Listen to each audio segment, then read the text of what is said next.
Welcome to this YouTube live. This live is to tell about free offer I am running on Amazon for my new book uh, titled AI FAQ. Actually, I released that book yesterday only. Okay, I switched off my mobile. Okay.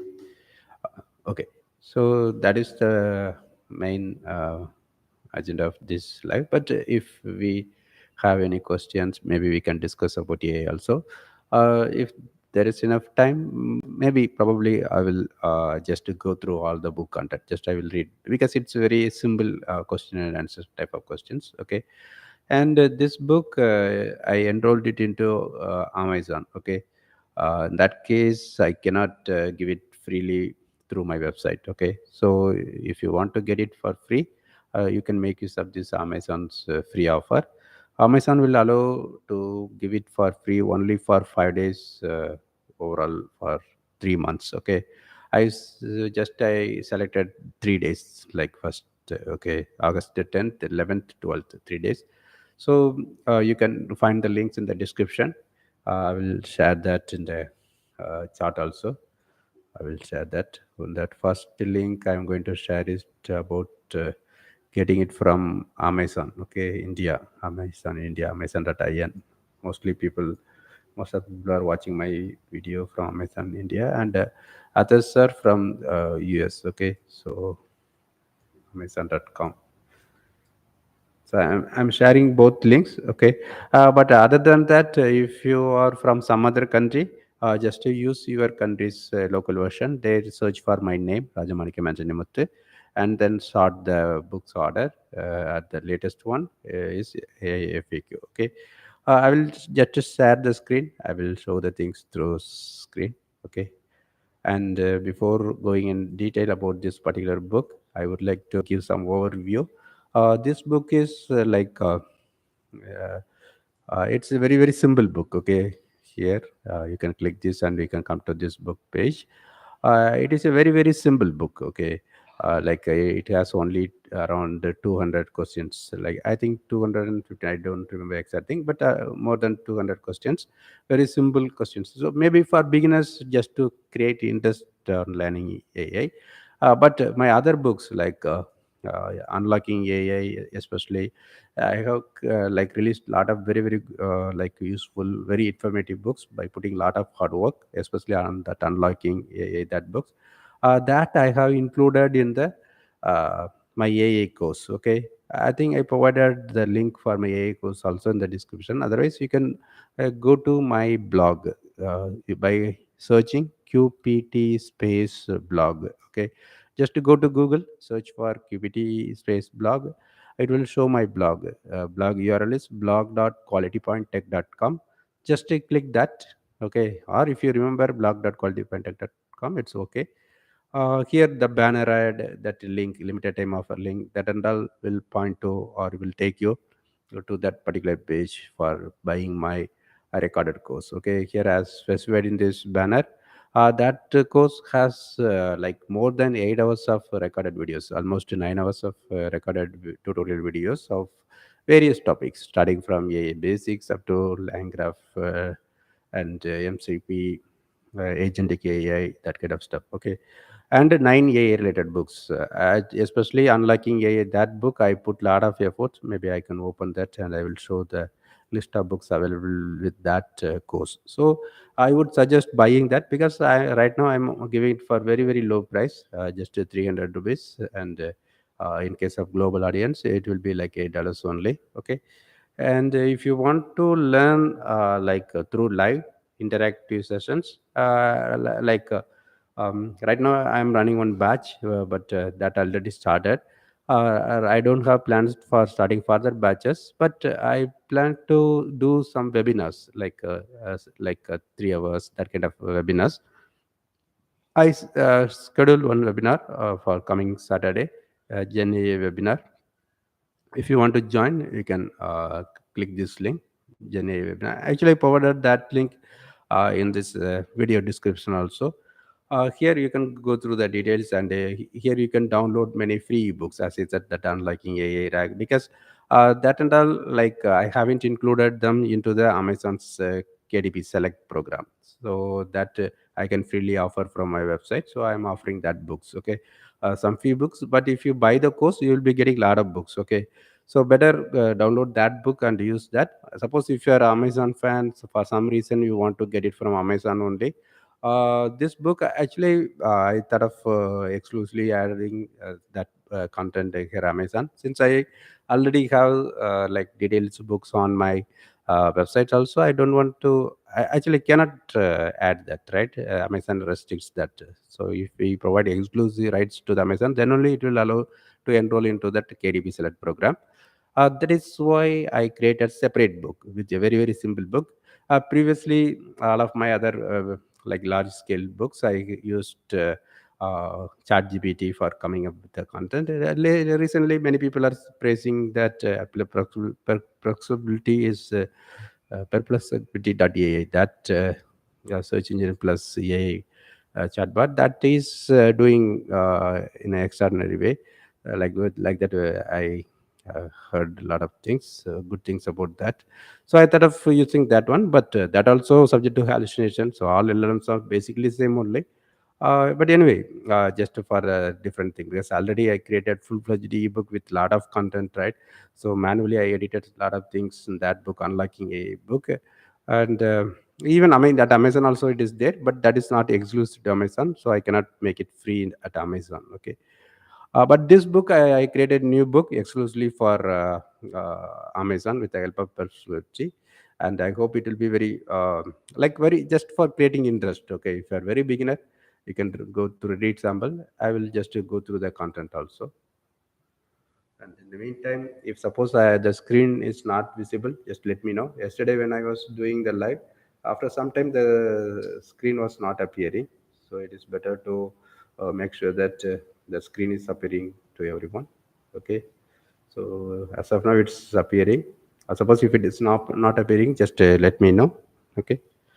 And if there are any audio issues, that also let me know. I will be just checking the this thing. Uh, Chart. I will pop out the chart so that I can check it frequently. And if there are any other issues, any audio issues, anything, just let me know. Okay. So in case if you want that links, I will be sharing that links through comment section also. The GenAI there, I like you can find a lot of links like ebooks about AI, like unlocking AI, RAG, SQL. SQL means mostly related to AI. Okay, but starting from basics and advanced topics related to AI also, agentic AI and Python for AI developers. However, like I put a lot of effort for that book, so better you can download that books and share that link with others also. Actually, I'm giving it for free as a promotional offer, because I'm giving that free, including that free links in my GNA registration page. So people who are finding it useful, they can share it, right? So in that process, my GNA webinar, that information will be passed on, right? So that is the purpose I am providing this free. It is very limited time free. Once after making registrations, completing the registrations, I will be removing that, or I will be actually it is like becoming free by including that discount code. You can the address you can see, right? Rag here also rag, right? The address at the bottom left corner you can see. So that is because of that discount code that I will be making it expire after few hours. Okay, so you can just few hours in the sense after ending that registrations after that time. Okay, so just go through that, and if you want to join the webinar, you can join as soon as possible, because that discounted price fees 500 rupees in India, $25 globally. It is limited time offer only. Okay, just to give some uh, just starting about register, just to start the registrations. Okay, then I may increase it, because I already started running PPC Google Ads. So that case, I need to find whether that ROI is positive or negative. If it is negative, I need to increase the fees, right? So in that case, I will be increasing it soon. or if the registration, if the PPC comments are running very well, and if a lot of people are joining, I'll be stopping it soon. This discount fee is just to for my blog audience and YouTube viewers who are reaching it without myself spending money for running ads, right? That is the reason. So my initial price is like 4,500 rupees in India and $120 globally. Okay. I will be increasing step by step. I may not be increasing it straight away to that, but it can be up to that level. Okay, so just to, if you want to join this webinar, make sure that you do it as soon as possible. And if you join this webinar, you will be getting free access to my recorded course, which has 8 hours of tutorial videos, 9 related ebooks, and a lot of infographics and code samples. Okay, and the timing you can see here, Saturday 16th August, and the timing 7 p.m. IST. It will be around 3 hours through Google Meet. Okay.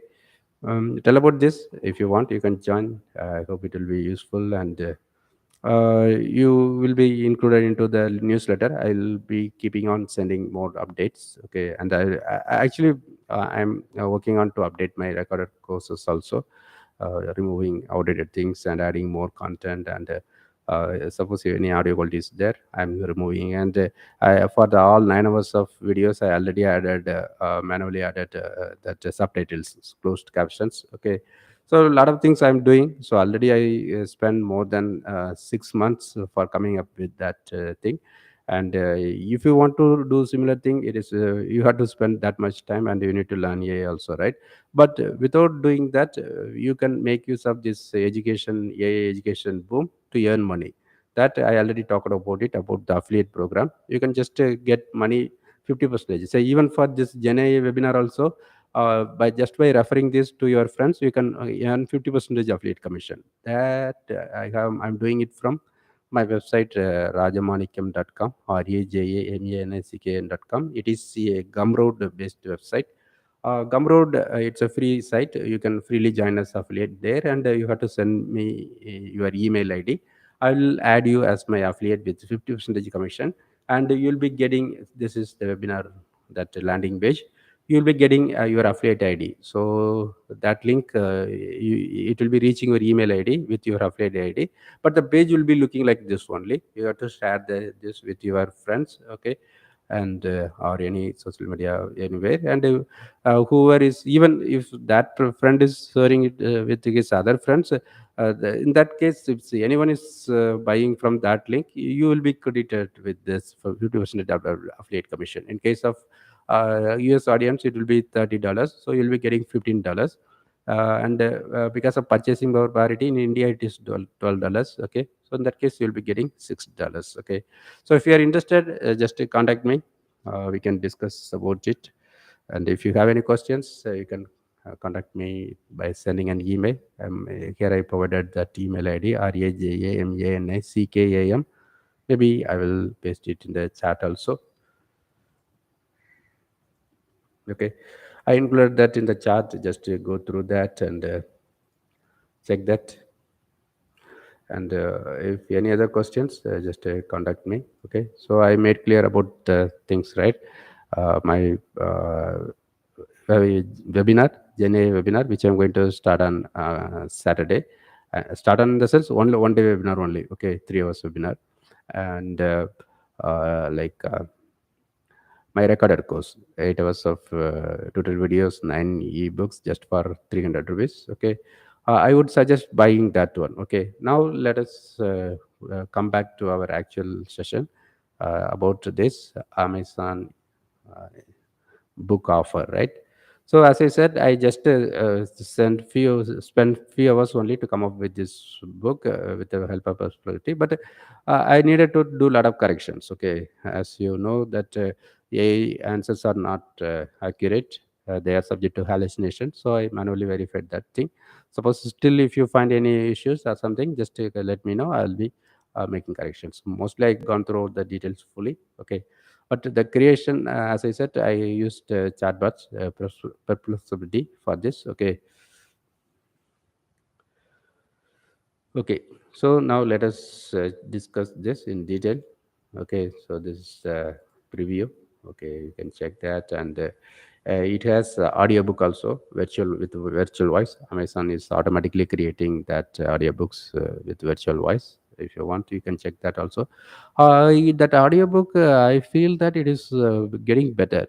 Previously, it used to just read the content. That's okay, but the question answer, it is like reading the questions as questions, answers as answers. It's really a good thing. Yeah, I feel in some manner it is better than average person also. Okay, so obviously it is so much better than myself. Okay, so just if you want, you first use this offer before it ends. It is for only 3 days.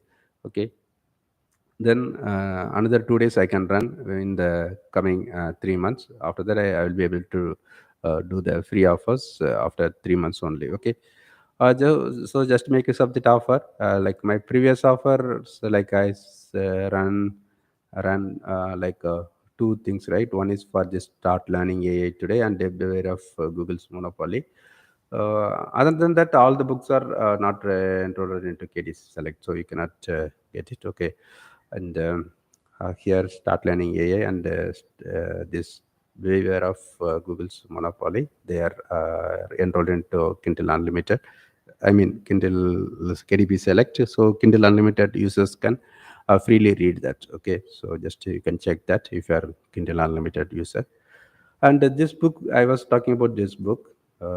This a very amazing book, amazing from my perspective. Okay, I put lot of hard work to come up with this book by making the things in a simple way.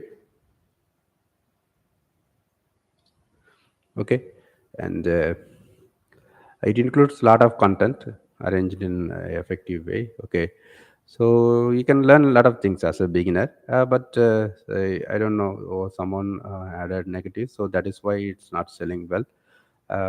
So I to get good reviews, I reduce the price, but after getting some reviews, I may increase the price according to this page content. Okay,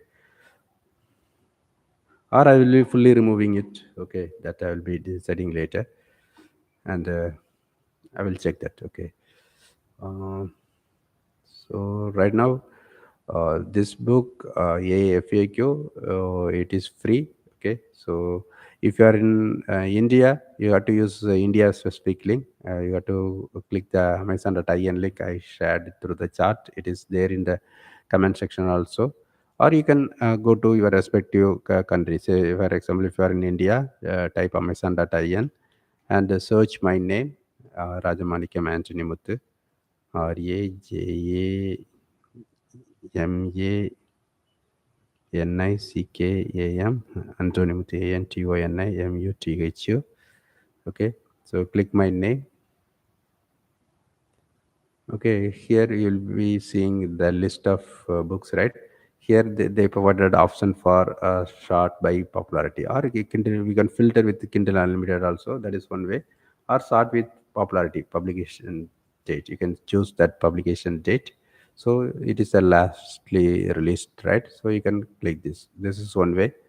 If you filter with Kindle Unlimited, it will be showing only these three books only, right? So it is one way of easily finding that book. Okay, so search, go to your local country of Amazon, and search for my name, Rajamanik Anthony Muthu, and then filter with the Kindle Unlimited. You will be seeing this Kindle Unlimited. These two books offers already I completed. Maybe remaining 2 days there that I will be running after getting some feedback. Okay, and here you can get this book. Currently, it is free. Okay, okay. So it's a very very simple book. Maybe I will go through the questions and answers one by one. Let us see before that any questions are there from chat. No other questions. So let me continue doing it step by step. And if there are any audio issues, who are watching this video, if you find any audio issues, just let me know. In the meantime, I will be just going through the comments. No comments are there, right? So what I will do is I will open the book itself. Okay, and I will go through the book. That will be effective way of discussing about that book, right? So I will open the Google Doc itself. Okay, if there are any corrections, I can directly make there, right? So actually, my recorded course includes this mastering AI, talking to AI also there. A lot of books are there. As I informed, 9 ebooks are there as of now. I keep on including more content. So here, yeah, that title is AAFAQ. Subtitle is Your Essential 200 plus questions and answers guide to artificial intelligence. I believe these questions are like creating some kind of interest to learn AI. Okay, that is what I can say. It's not useful, or I won't say that you have to learn through this book, but beginners can get some curiosities or some interest to learning. So if you get that kind of interest, I would suggest buying my AI course. Very, very low price. In India, 300 rupees. Globally, it's $8 only. It has a lot of tutorial videos. I put a lot of efforts for like making the videos very short and effective. Even that case, it reached 9 hours of videos. That much topics I covered, and all the videos were provided with uh, subtitles, closed captions, and a lot of ebooks. 9 ebooks are there. Code sample. Like suppose I'm talking about any particular code. Under the video, you can download that code like that. I arranged. Okay, so that will be very effective. So, and right now you can get it for very low price. So that is what my recommendation. But this particular ebook, is just to create the curiosity. Okay, so if you are very beginner, if you don't know anything about AI, or if you just want to get what other things are there in the AI, maybe it is a good start. Maybe we can go through one by one. Just check whether it is visible or not, whether I need to zoom it further or okay. So just to give your feedback, I will continue with that. Okay.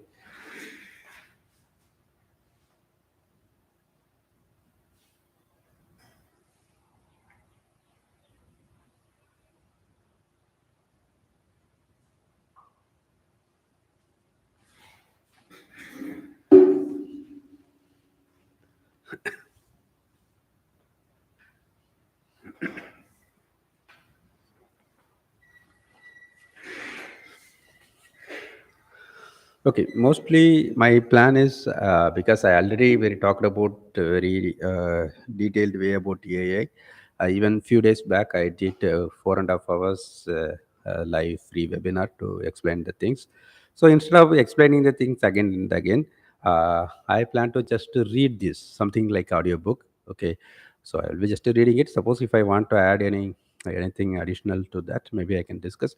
But as I said, this question and answers, especially the answers, are very short. Okay, but my unlocking a that book already has a lot of detailed answers with a lot of references. So I don't want to repeat the same thing. That is why I created this one. Very, very simple one. Very like less number of pages, 17 pages only, but 200 plus questions. So you can understand the shortness, right? So just let me just read that. Okay, but it's not complete explanation or something. So for that, you have to watch my previous videos, or I may be like doing further live sessions to discuss specific topics. It is just to give the overview what other things are there in AI. Okay, just to create curiosity about learning AI. Okay, not only curiosity about the need to understand, the understanding the need to learn AI. Okay, or understanding the overall picture of AI, that kind of stuff. Because now people are learning AI based on the job market signals. They're choosing topics like RAG or something, but they don't know why, how it's really fitting in the overall AI ecosystem, right? So I feel it is very important thing. So in that way, this book will be very useful. That is what my understanding. That is why I am releasing this book. Okay, so as I said, I used the AI tools, but I manually verified the things. And still, if you find any issues, just you can inform me. Okay, I will be checking the comment sections frequently. Right now, no questions. And if there are any issues with the live, just let me know. I will also frequently check my mobile to make sure that the things are going fine. Okay. And if you find any issues, just let me know. Because it happened many times. I previously. Okay. So it's still going on because sometimes audio is disconnecting, and sometimes I don't know whether it's problem with YouTube or network or something. Okay, so let me go through one by one. First is section one is basics of AI. Okay, the first question is, what is artificial intelligence, AI? Artificial intelligence is the simulation of human intelligence processes by machines, especially computer systems, to perform tasks such as learning, reasoning, and problem solving. Though the definition is saying that simulation of human intelligence processes by machines, but actually, right now, as of now, that AI systems are not uh, uh, related to human intelligence. They are not nowhere related to human intelligence. Okay, the way of AI is working is completely different. It's not having cognitive power. Okay, though researchers are trying to do in a different way, but they are not into the mainstream. Okay, the mainstream things like current machine learning, deep learning, including deep learning, neural network based deep learning, they are trying to simulate or trying to use the concept of brain, but at the end of the day, they are using different approaches like predicting next token, that kind of stuff only. Okay, that blue one, that brown tree, that's a YouTube channel. Already I showed it in one of my live. That channel, I don't remember the exact channel name. Okay, someone remembers that, just make the in the comment section. Okay, or you can refer my previous live. Okay, that channel I explained in a very very detailed way how that LLMs are working. Okay, but anyway, that general artificial intelligence AI is just an umbrella term, so it can denote it can include anything, including machine learning, deep learning, and other things. Okay, so it is AI. Okay, so basically it's umbrella term. Okay, so if you want to learn more about that things, I provided a playlist to my videos, tutorial videos, where I linked that in my blog post. Here, I added a lot of tutorial videos, right? Starting from what is AI into uh, 4 5 hours of free webinar to learn AI. So, a lot of things, including MCP, LangGraph, deep learning basics, AI agents, NLP, computer vision, yeah, Google AI Studio. Okay, so I covered various stuff here. If you are interested, you can just go through that also. Suppose if you want, I can share that link also in this chat. Okay, keep on adding the links. Mostly, it will. I don't know whether it will be there after end of the live. Okay, so I don't remember the exact settings. Sometimes I may disable that option. Sometimes I will keep that. Okay, you just copy that link and use it in some place. Okay, so it is AI. Okay, so you can get a lot of details with a lot of information in this playlist. Not only this playlist, the blog itself, I provided a lot of information. Okay, so is AI the same as machine learning? So next question. Okay, and the answer is no. Okay. So as I explained, AI is umbrella term. Machine learning is subset of AI. Okay. Machine learning is a subset of AI that enables machines to learn from data without being explicitly programmed for every task. Okay. So machine learning is getting that ability of going through data to learn the patterns. So I try to explain that in different ways. One is this blog post which I created with the help of ChatGPT, but I explained the concepts, basics of AI in my own terms with the very easy to understand way I explained, like the understanding AI basic. There also I explained about that with the examples like how machine learning is different from traditional programming, and what is the role of data that things I explained with the examples of metrics conversion and converting the students grades into salary. With that examples I explained, I tried my best to explain that things. Okay, so machine learning is a subset of AI basically. It can find the patterns. Otherwise, for traditional programming we have to use some rules or formulas to create programs, right? But that rules and formulas we derive by going through data. That is a different thing. But here in case of machine learning, the machine learning itself can come up with some kind of uh, ability by going through the data by basically finding patterns. So in our traditional case we are saying rules, but they are maybe their own rule, right? In their own way of creating rules.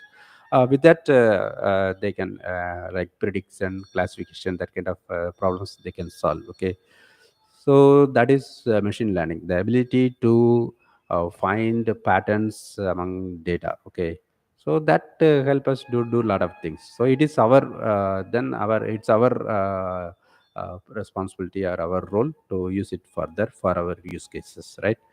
But that is machine learning is finding that learning from data. So we need not explicitly program that. Okay, it will be learning from data. So what is deep learning? So here for machine learning also I provide that link. Okay, so deep learning. Deep learning is a type of machine learning that uses multi-layered neural networks to learn complex platforms from large amounts of data.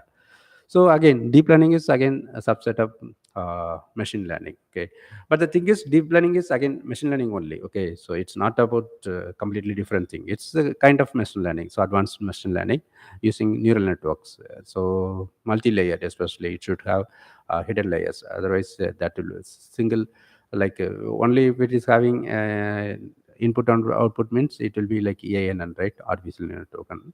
But here in case of neural network, it should be like multi-layered neural networks. So that is what deep learning. That is the name deep learning. It should have like multiple layers so that it can process complex patterns. Okay, so that is the specialty of deep learning. Deep learning can process a lot of data. It has the ability to process a lot of data, and especially it will work better when only when we provide a lot of data. So both are true. Okay, so that case we have to use traditional machine learning when we have little or fewer data, and we have to use deep learning when we will be able to provide large amount of data. Okay, because it has the ability and it will work better in that way only. Okay, that is what deep learning. I provided link to learn deep learning also. Okay, here you can go through that. So actually, the back propagation algorithms were developed in 1980s itself, but the basic AI algorithms were started coming up in the years like 1950s itself, like more than 75 years is there. Because lack of computing power and lack of data, we were not seeing the growth till few years back. Okay, so now we have a lot of data because of digital era, and because of the data and because of the improvement in computing power, we are seeing a lot of growth happening with AI, especially deep learning related things. Okay, so basically all the things, suppose if you want to know how that deep learning is working, what is neural network, in that case I provided one video about tensorflow playground. You can click that. It will be talking about this tensorflow. So here you can understand the things. It's a simulation. Okay, you can know about various things like data, by giving data and the features, that is input layer and output layer, and you can add any number of hidden layers, and each layer, within each hidden layer you can add any number of neurons. You can add neurons and you can see, check the weights. Okay, so here, maybe you can just go through this video if you are interested. As I said, this is just for very beginners, this book. So it's a very simple answer. Deep learning is a type of machine learning that uses multi-layered neural networks to learn complex patterns from large amounts of data, right? Okay, next question, fourth question is, what does narrow AI mean? Narrow AI refers to AI systems designed to perform a specific task, such as voice recognition or recommendation systems. So mostly our current AI systems are narrow AI only. Okay, so LLMs are useful. They are just trying to change the ecosystem, but normally. But in case of next question, is what is general AI? General AI is a theoretical AGI. They are talking about AGI, right? General AI is a theoretical AI system capable of performing any intellectual task a human can, possessing broad cognitive abilities. So, in case of general AI, you should have cognitive ability, but as of now, it is theoretical system only. There is no such system right now available. So we have to create different models, and we need to optimize for specific task or whatever things. It's not like a human. Any one particular human can do a lot of things, right? Like that. A particular AI system cannot right now cannot do that. Okay, though that things are getting improved step by step, but the fundamental change not yet happened. The fundamental change it's still working in a traditional way only. Okay, so it's not about cognitive abilities. Okay, so narrow AI is current whatever we are seeing. General AI is theoretical thing, AGI. Okay, but a lot of companies are talking about like they're just giving hype, over hyping about their things. They are saying that they are reaching AGI, they are nearing AGI. Like that, they are giving press releases or talks. May not be press release, official press releases. They are leaking that kind of information just to promote their products, maybe, or we don't know, right? There may be some such systems. Okay, um, but the concept is right now whatever AI we are seeing, they are all narrow AI because we need to have separate systems for doing separate tasks. Okay, but in case of general AI, it will be like human, like the single AI system can do all kinds of different kinds of works. Okay, and we have another thing also. I don't know whether that I is there. So super AI like that, super intelligence. It is beyond human, so it's purely theoretical, like imaginative only. Okay, as of now, it may change in the coming days. Okay, so let me check whether any question is there.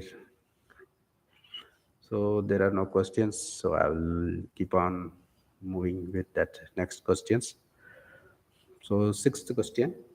So let and the by the way, I will just check whether any questions are there. So the questions are there. No, right? Okay. So let me move on to the next question. Sixth question: can AI think like humans? Right? AI can simulate human reasoning but does not possess consciousness, emotions, or independent thought. Okay, right now AI does not possess consciousness. There is no involvement of consciousness, right, and the emotions or independent thought. There is no thought process. But we can see that thinking, that kind of deep thing, the things, but this just for naming. Okay, there is no real thinking. So everything is based on trained data, and all these things are working based on predicting next token, that kind of process only.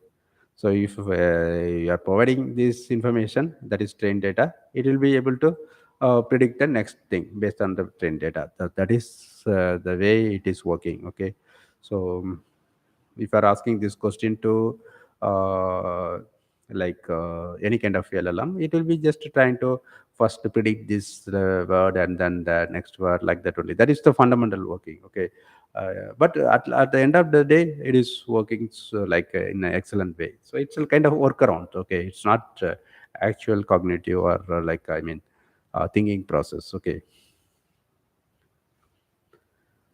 So seventh one, what is an algorithm? An algorithm is a set of step-by-step instructions or rules designed to perform a specific task or solve problems. So we need to understand that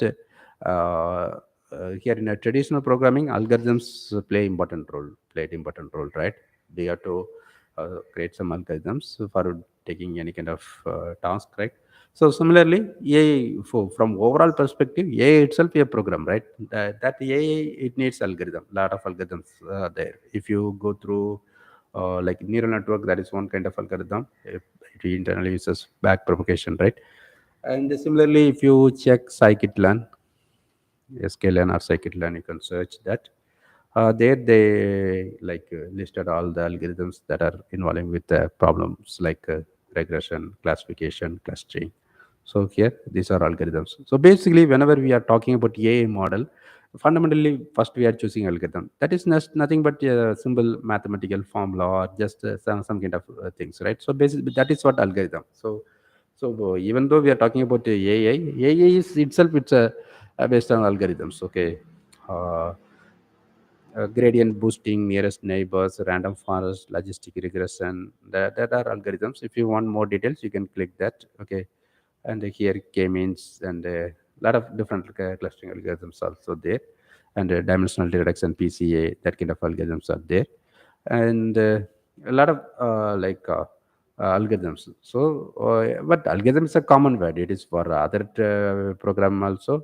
We use some algorithms. So similarly, for AI also, for creating AI model, we have to use some algorithm. So based on the model algorithm, we will be able to create different models. And other than that, lot of things based on the training data, other things, lot of parameters or factors will affect them. But fundamentally, we have to choose some algorithm. Okay, so that is why people used to say that for start learning AI or understanding AI, we should know mathematics, especially statistics and algebra, that calculus, that kind of some fundamental things we need to know. Okay, and even in case of vector search or RAG system, we should be knowing about at least. We need not be expert in that. We should know what is cosine, what is because it involves cosine similarity, that kind of stuff, right? And that fundamental of AI, like in case of data science related things, we got to know about some statistics things, right? Because data science the training data directly affects the quality or performance of AI models. Okay, it is like interconnected. Okay, so that is what in my yesterday's live also I mentioned. So because of the parallel growth of data science and AI, both of them are improving very fast. It's like cyclic. Because of the improvements happening with data science, the quality of AI models is getting improved because of the good quality data, training data.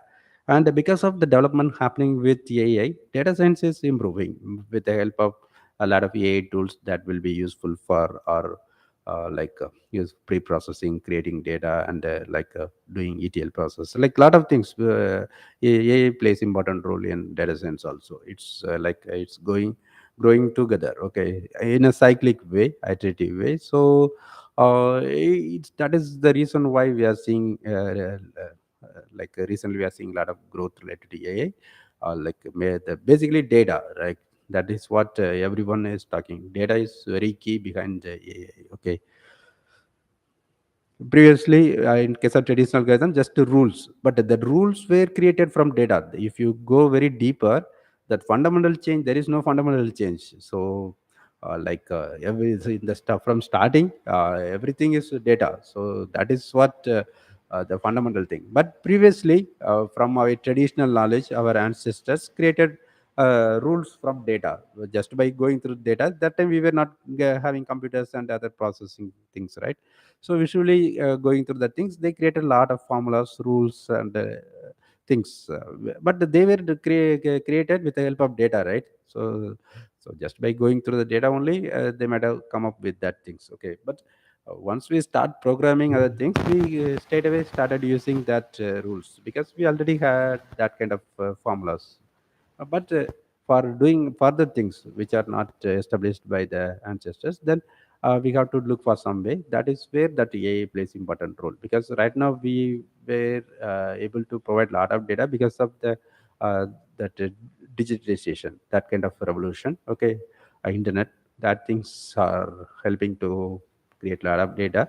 So with that data, now we cannot manually create rules because the complexity is involved in that. So we use machine learning, deep learning, that kind of algorithms. Okay, that is the thing. Okay, so that is what algorithm fundamentally. So algorithm is that mathematical thing. So here in the AI also, AI models are also internally using algorithm. Okay. What is a neural network? A neural network is an AI model inspired by the human brain's neuron structure, used for recognizing patterns and making decisions. So basically, it is like I already explained with deep learning, right? So deep learning basically using neural network. Okay, here like input layer, output layer, and the hidden layers, that kind of things. Okay,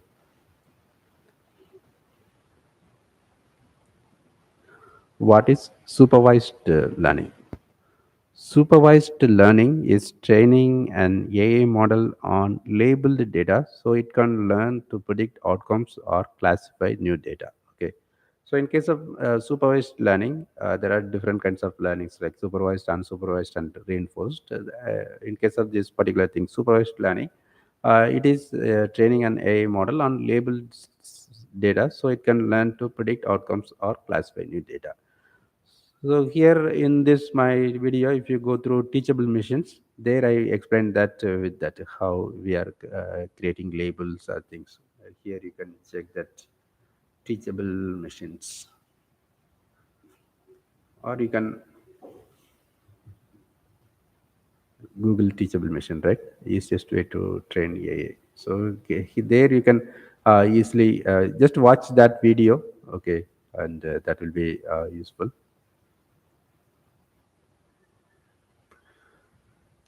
Supervised learning, there even I can show just their advertisement screen, right? So that Google teachable.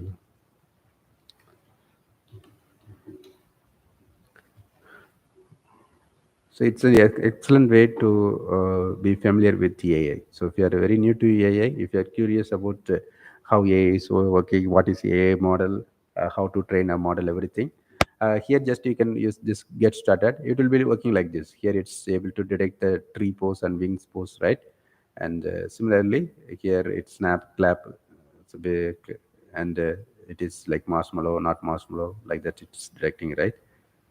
So it's me and a me plus dog, metal or non-metal, and it's directing a post. Like similarly here, you can use it. You can do it by yourself without needing any knowledge. So just to go through that, do the things, collect some data. Like you collect some few cats and upload here and classify it. This is label. Here you are giving it cats, right? Cat, right? So you are uploading cats and you are giving here a dog. Your dog. I already explained it many times, so I am not going to do it now. You can just do it. It's a very interesting, simple way to learn. Okay, and just to train the model and then upload a new image, whether it's a cat or dog, completely new image. It will be able to detect that. Okay, so basically here we are specifying while doing the training. We are like specifying this is cat, this is dog, like that. We are labeling. That is what supervised learning. Okay, it needs a lot of human efforts, right? We need to classify dogs and cats and we get to give that labels. But in this particular case it may be simple, but in a lot of other things it may be a bit difficult. So in this case supervised learning, it's a bit like a tedious one. Okay. Okay, let us check another question. Okay, but as I said, I'm not going to explain everything in this session because I already created a lot of tutorial videos, and you can check them by visiting this link, playlist of videos. I provided that link in that ebook itself. Okay, and you can check here almost all the tutorial videos. It's for teaching TensorFlow, scikit-learn, and RAG, a hallucination concepts as well as tools and development perspective. So it's like as I like specified in my AI course. Actually, these are included in my AI course. Okay, so apart from these videos, you can find that of ebooks also and code samples. So in the case of recorded course, you can get all the things. If you are watching this video, here you may not be finding that code used in that video, right? But in case of my course, you can below the video you can download the sample code. But the price is very low only as of now. Limited time offer only, just 300 rupees. You can find the link here, right?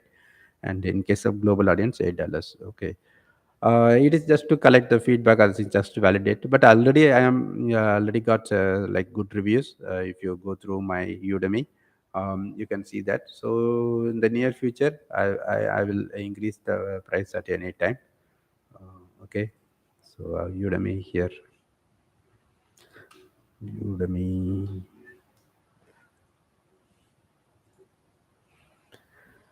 So the course is available at Udemy also, but I would suggest buying from my blog. Okay, for some reason, for watching the preview videos or like other content, you can just check this. Okay, and it got 4.5 ratings from 18 ratings. So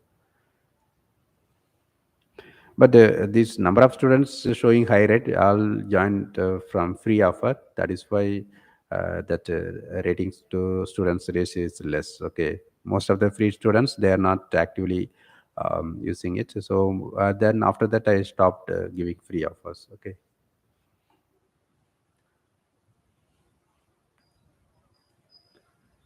Okay, so I made clear these points, right?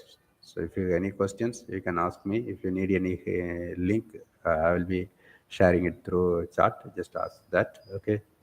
Or you can find it from me. You can search, come to my blog, as I said, search for QPT blog, and you will be coming to my blog. And in the blog at the bottom, you can find the search box, search this blog. You can search, or you can come to my this particular YouTube channel, and you can learn a lot of things from there. Okay, and if you want to join a live webinar, that also I'm doing coming Saturday, paid one. That will be more like interactive, and I'll be providing a lot of information, code, explaining everything. And if you need more details, maybe we can have one-on-one coaching based on hourly charges. That is what my plan. Okay. Previously, I planned for like 4 week training, like 16 sessions like that. But my first two batches are very registrations are very low, very low. So I don't want to do it again, because I understand people are willing to learn the things very quickly, and that is true because they were already most of the people are learning from their college or their companies, right? They need specific topics only. Yeah, so that is why I like this Saturday I started Gen AI, maybe for beginners, for business people like that.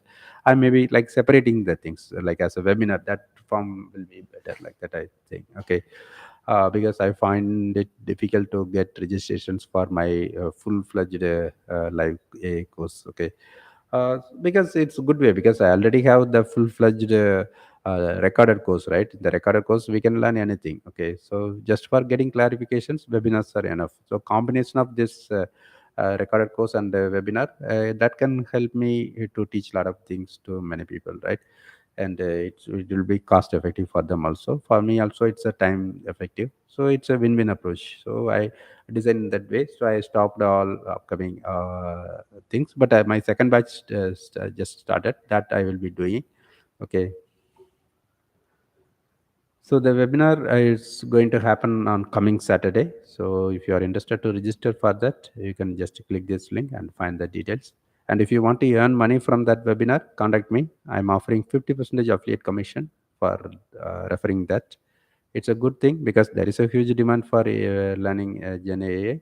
And the webinar I provided a very affordable, set very affordable fees. So the conversion will be good. So, okay, if you're interested. But anyway, right now I'm not pushing that, because previously I spent a lot of time in finding affiliates, but they were not active. So I don't want to use use my time for teaching affiliate. I will use the affiliates. So if they are good at doing affiliate marketing, and if they are very much interested, I can add my affiliate as my affiliate. But I don't want to spend more time explaining the things, because that is not working out. Okay. But I started already started running Google paid ads, PPC campaigns, a searcher for getting registrations for this Gen AI webinar. But as I said, if I'm getting enough registrations, I will change the price. I mean, increase. I will increase the price. Okay. And other thing also, if my campaigns are not running good, if it is negative ROI, then for making it to positive, again I will be increasing the price. Either case, I will increase the price. So it based on the advertisements, I will update it later.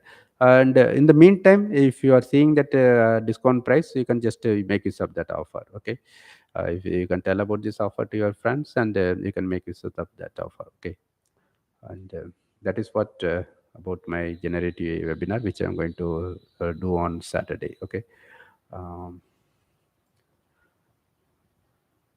So what I'm trying to say is I already have all the things in my freely available in my channel, that links I provided here, right? So I don't want to spend the time again and again to explain the same thing. Okay, so that is what I'm telling.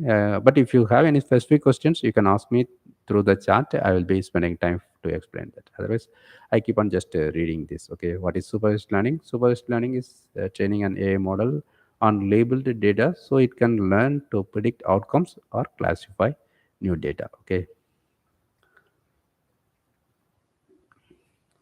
and next question, 10th question. What is unsupervised learning? Unsupervised learning involves training AI on unlabeled data to identify patterns or grouping without predefined categories. So basically, uh, it's unlabeled, right? So in that case, there won't be any categories, right? So mostly it can work for grouping, clustering, that kind of stuff, customer segmentation, that kind of things. Say for example, in case of e-commerce, it can be like grouping the customers based on their purchasing patterns, something, right? So if they're purchasing a specific product, they is just if they're not like purchasing any product, that kind of groups like that, so that you can send emails, right? So you have to encourage them to use. I suppose one kind of customers never used any offer. You can just like pick that group and you can send message saying that what is the difficulty in using that offer, right? So that kind of customized things. Okay, so that for that no need to label, create label, even no need to create categories. The categories itself, that learning that from by learning that it will be coming up with that kind of grouping. Okay, so that is in some cases it is advantage, it can work beyond our imagination, our way of thinking, right? What is reinforced learning? Reinforcement learning, RL, is an AI training method where the system learns by receiving rewards or penalties for its actions. So it's kind of trial and error. If it is working well, it will get rewards. If it is giving incorrect things, it will be getting penalties. So in that process, at the end of the day, it will be just improving it. So it's the latest thing. Okay, reinforcement learning, mostly games, other things are using this thing. Okay, I mean reinforcement learning. Okay, so majorly used things supervised, unsupervised. RL also now it's becoming mainstream. Can AI learn on its own? The answer is yes. Through methods like reinforcement learning and unsupervised learning, AI can improve without human supervision. So unsupervised learning is there, right? So it can automatically learn. So that is the fundamental, right? What is training data? As I explained, training data is important thing. Let me first read the answer. Training data is the data set used to teach an AI model by providing examples to learn from. Okay, so we have to create. So as I said, in the case of classification of dog and cats, we have to provide prepare training data first, right? That training data should have data set, that is set of cats images labeled as cat, set of dog images labeled as dog, right? So that is what training data. So that will be used to teach an AI model. Okay, it's like providing examples. So it's like that is what normally in any case, any kinds of explanation about AI machine learning, it's like teaching a child, right? Suppose if you want to teach something to the child, if you want to teach your child what is cat, what is dog, you have to show some cats and say that these are all cats, and show some dogs, these are all dogs. So that child will be able to identify any other new cat or dog easily, right? You are not going to tell cat will be having this this feature, not like that, right? So that is training data. So we have to just to provide that labeled data. Unlabeled data also, like we have to do some kind of pre-processing everything. So data, training data is like it involves a lot of preparations. Okay, what is bias in AI? 14th question I'm reading. Bias in AI occurs when the data or algorithms cause systematic unfairness or inaccurate results affecting certain groups. Okay, It's a very very important topic. Actually, separate section is there. Maybe we can go through that details in that. So basically, it is like if there is any issue bias in the training data, then that AI models will also work in a biased way only. So that is a dangerous thing. Okay, suppose in case of AI resume screening, if the training data involves choosing like a particular ethnic group or eliminating a particular ethnic group, then the AI will also do the same thing. Okay, so it's like fully it will be just reflecting and the training data. Okay, as I said, it won't be having any cognitive ability. Okay, it will be purely working on based on the training data. Okay, so in that case, bias will occur if the data or even algorithm also if it is developed in that biased way. So if when the data or algorithms cause systematic unfairness or inaccurate results affecting certain groups. Okay, is AI conscious? So already we noticed, right? No, AI operates through data processing and algorithmic calculations without self-awareness or consciousness. It AI is not having self-awareness. Okay, but it will be like a lot of projects that involves a lot of emotions, other things, but that are just made. Okay, not inherent. Okay. Next question, 15th question is okay. 15th question's already gone through, right? 16. What is AI powered automation? Answer: using AI to automate decision making and tasks in workflows, reducing the need for human intervention. Okay, it is a very important thing. Most of the businesses are looking for this topic, right? So NA10 that and all plays important role. Okay. But almost all the purpose of some kind of systems or machines are automating the system, right, to reduce humans intervention. So AI powered automation means it involves AI, right? Using AI to automate decision making and tasks in workflows, reducing the need for human intervention. What is the Turing test? A test proposed by Alan Turing to measure a machine's ability to exhibit behavior equivalent to or indistinguishable from that of human. Okay, so this is a very important test. If you go through any discussions about AI, mostly people will be talking about Turing test. That test was proposed by Alan Turing for many years back itself. Okay, I already created one video about Alan Turing when Google created a doodle for that person. Okay, but basically that is according to Alan Turing. I mean, the Turing test is it is to measure a machine's ability to exhibit behavior equivalent to or indistinguishable from that of a human. So it's like finding whether we reached AGA or not, right?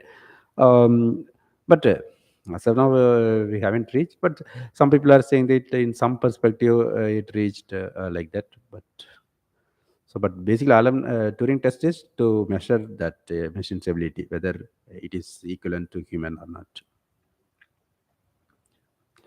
18th question: is AI a new technology? Answer: AI research started in the 1950s but has grown rapidly with advances in computing power and data availability. These are the two things, as I explained earlier: power and computing power and data availability.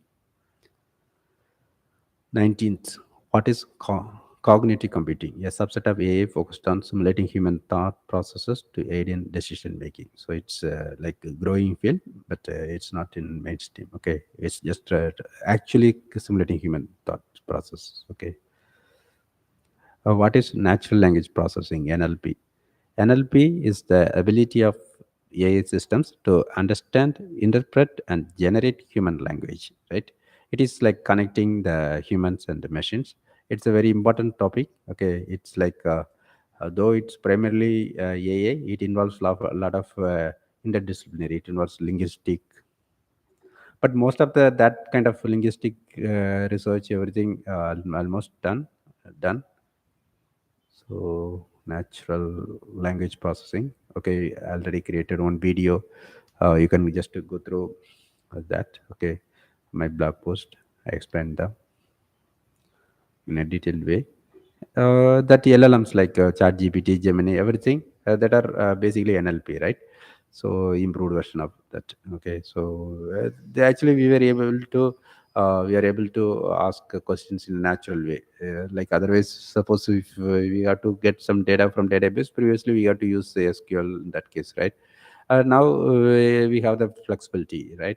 So that will be again processed, converted into like in case of text to SQL, that kind of things are possible because of the recent developments happening with the NLP, especially LLM based systems. But fundamentally, natural language processing, in the sense, it is the ability of AI systems to understand, interpret, and generate human language. Okay, so all AI assistants, everything, Siri, Alexa, everything is fundamentally NLP. 21st question: what are the major branches of AI? Answer: they include machine learning, computer vision, NLP, robotics, and expert systems. Okay, machine learning, we already talked about machine learning, right? Finding the patterns automatically. Computer vision, I provided a very detailed blog post about computer vision, and in that playlist also, here also you can find a video with explaining computer vision with the YOLO model. Okay, and there are other platforms like RoboFlow also there. I explained that also.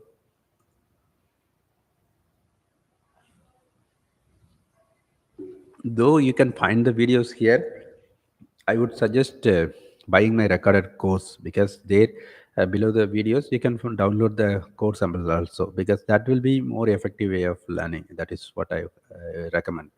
Like practicing or having hands-on experience will be better, instead of just watching the videos or reading the articles or listening the videos, audios or something. Okay.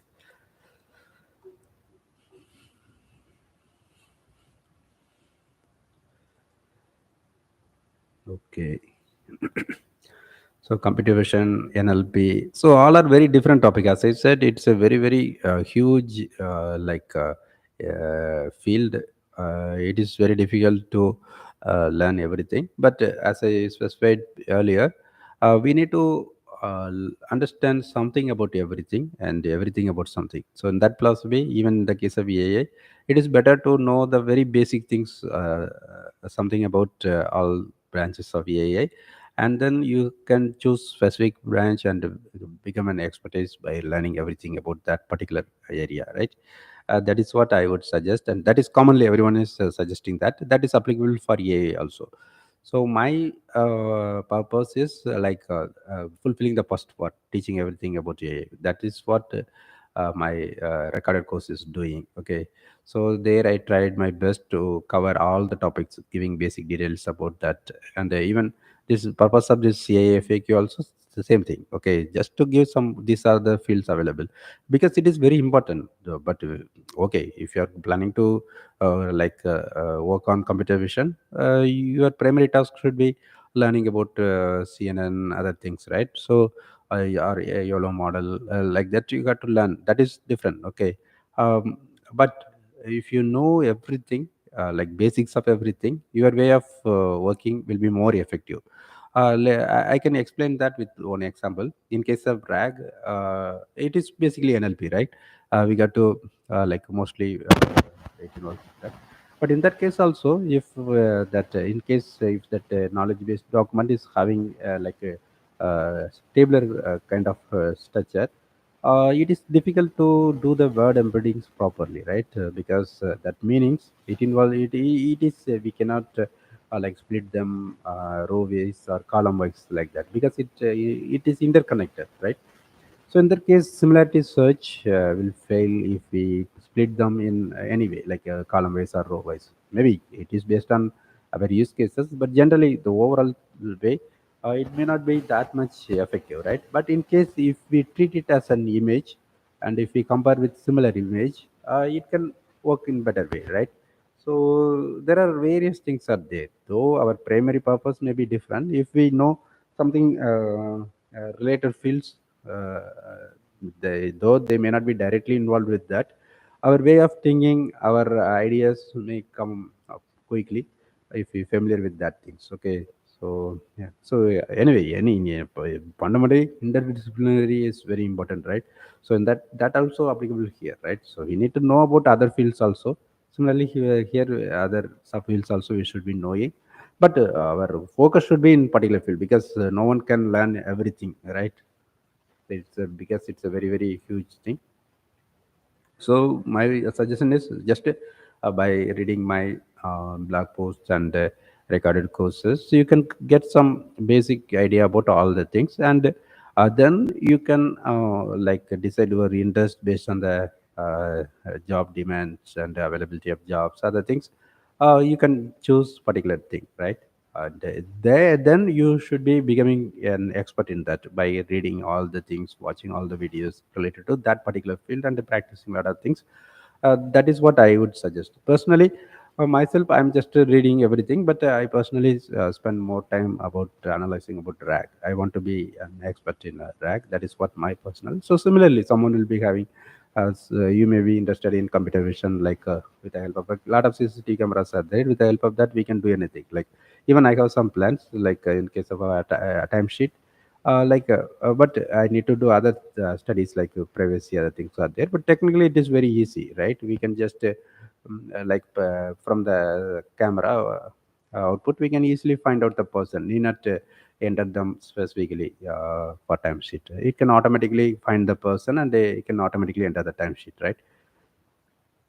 That kind of stuffs we can do. Okay. So these are the branches, basically machine learning, computer, but a lot of other things. It's keep on expert system in the sense it's like knowledge based kind of things. Okay, so it was there long back. Okay, what is computer vision? Is ability to interpret and understand visual information from the world, like images or videos. It is a very huge field. Self-driving cars, everything is working based on these things, like OCR, and OCR was there long back, but because of computer vision, that OCR efficiency is now becoming very good. Previously, it was able to read only the proper standard fonts only, right? Now it can read handwritten text also easily because of AI power, right? Machine learning power. So it is a very huge field, as I said. Okay, self-driving cars, and even for reading number plates of the cars or things. Okay, so it can be used in various fields. Face recognition, like unlocking our phones. We are using computer vision, right? Basically, like grouping our photos. Okay, what is the difference between artificial intelligence and human intelligence? The answer is AI simulates aspects of human intelligence but lacks consciousness, emotions, and general awareness. Already we discussed, right? So as of now, AI lacks consciousness, emotions, and general awareness. What is an expert system in AA?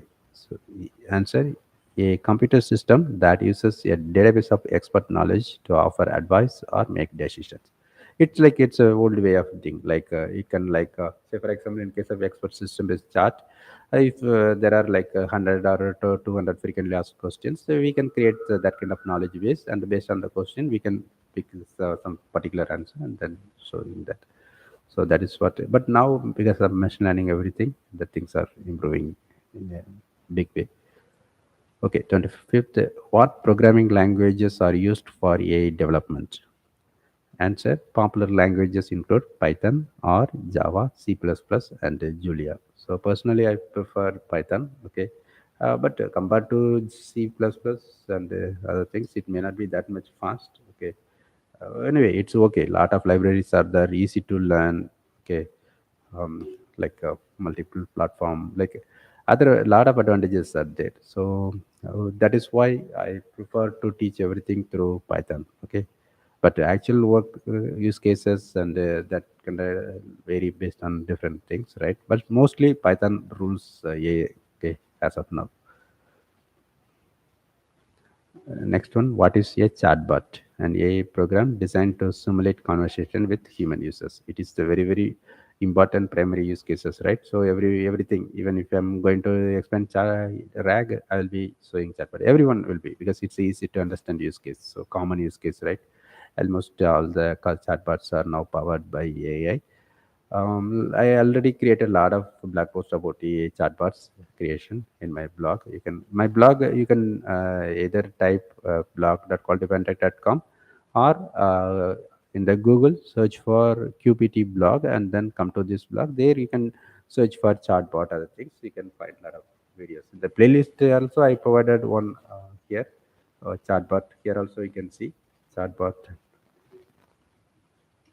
AI chatbot, developing an AI application example, AI chatbot on Hugging Face Spaces. Okay. I explained about how to create chatbot, how to deploy it on Hugging Face Spaces, that thing. And even you can see that in my own sample. Here, go to qualitypointtech.com slash quiz. Actually, I created one quiz to teach about AI. Okay, maybe I can share that link here through the chat. If you have any questions, remember to ask. Okay, or just a comment. Even if you are watching the recorded version of this, you can ask it. Maybe in the next live, I will be explaining that in detail. Here, I provided a lot of AI quiz questions and answers. You can test your knowledge. That also an interesting way of learning AI, right? It will be very interesting to learn AI from quiz programs. That I believe it's a easy and interesting way, similar to this FAQ. That is another way of learning AI in an interesting way. So that is why I created this. Okay, so you can check that. This one you can ignore this. Right now I cancelled this. I mean, then I won't be registering for another batch. Right now, currently one batch is going on. Okay, so you can test your knowledge of AI, like AI basics, prompt engineering, generative AI, Python related to AI, right? Machine learning, deep learning, RAG, data science, LLM, AI agents, like that. So you can test your knowledge here. Okay. And okay, the key thing I was referring here is this one, this AI chatbot. Okay, this chatbot I created for learning AI, teaching AI basically. Okay, so it is fully optimized for teaching you AI. Okay, so you can ask anything about thing. It will be directing you. Suppose if you are asking something irrelevant question, it will be guiding you to come to the AI, so that you can fully focus on learning AI. So it is one kind of chatbot, but actually it's but inside that thing, it can recommend my AI course and AI ebook. Suppose if you're asking about RAG, it will be recommending my RAG ebook. Okay, so like that, but it's not fully that much of it, because it is using free version of Gemini. So sometimes because of token limitation, it may not work. So I haven't focused much on that, but it can be improved a lot. Okay, so it is one yeah, way of using AI effectively for promoting my products. So any kind of, suppose if you are running e-commerce site, you can create these kinds of AI chatbots very easily. It can be developed very easily, with the help of the LLM generative AI. Other the traditional way means it may be a bit difficult, but LLMs are very powerful in that way. It's an NLP basically, right? Natural language process. We are able to ask any questions, right? Um, so it can understand, I may be asking same thing. I may be asking in one way. You may be asking in another way. Some other person will be asking in different way, right? So everything that because of that NLP power, that the system can understand. Okay, so that is AI chatbot. Okay, but normally for customer support, everything like a lot of automations are happening with that. Okay.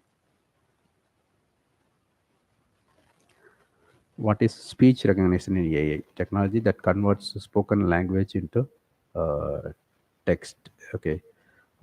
Here, like if you're talking something, here I am talking, right? Will be showing in the text format, right? That is speech recognition. You are asking questions to Alexa or Siri. It is able to understand that, right? That is speech recognition. Okay, so it is recognizing the speech, and then that text were used for doing some processing. Then it's action happening, right? So that is what speech recognition.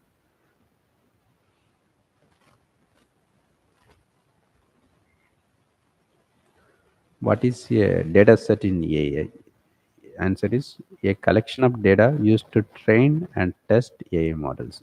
Okay, so actually, in case of data set, it involves training data as well as test data also. So if you go through all my tutorials, you can say that even in case of that tensor, for example, so like a lot of exams I have provided in the playlist. You can go through that. There you can see that, right? I used to, even the computer vision YOLO training also, we used to split it into test data and training data, right? It's like 80 percentage, 20 percentage, like that. Because if you are going to test with the same training data, then it will be suppose if it is affected with underfitting, uh, uh, I mean overfitting, uh, then it may work, but we cannot find whether generation happened or not, right?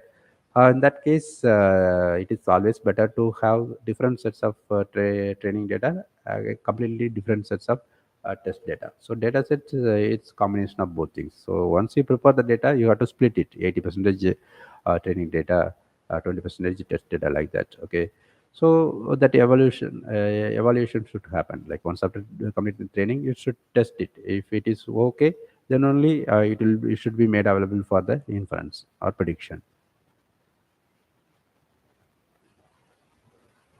Okay, 29th question. What is a model in AI? An AI system trained to perform tasks by recognizing patterns in data. So, model, everywhere we are talking about model, right? So, that's a simple definition is an AI system trained to perform tasks by recognizing patterns in data. Okay. So, fundamentally, it will start with simple algorithm, mathematical algorithm. Then it will be trained with data, trained model, pre-trained model. Okay, and if you want to train it with your own data, then it will be becoming a fine-tuned model. Okay, so basically that model, AI model, that involves in all phases, right? Next question. What is transfer learning? The method of reusing a pre-trained AI model for a different but related task. Okay, it's a very important concept because it helps us to save a lot of time and energy and creating our own model. We can just use the pre-trained model, and we can just reuse it for, say, for example, if you create it for one purpose, I explained with examples here. You can search my blog, so it will help you to save a lot of time. Suppose if you are if you prepare a Python teaching model, you can convert it into C plus teaching model easily, right? Transfer learning.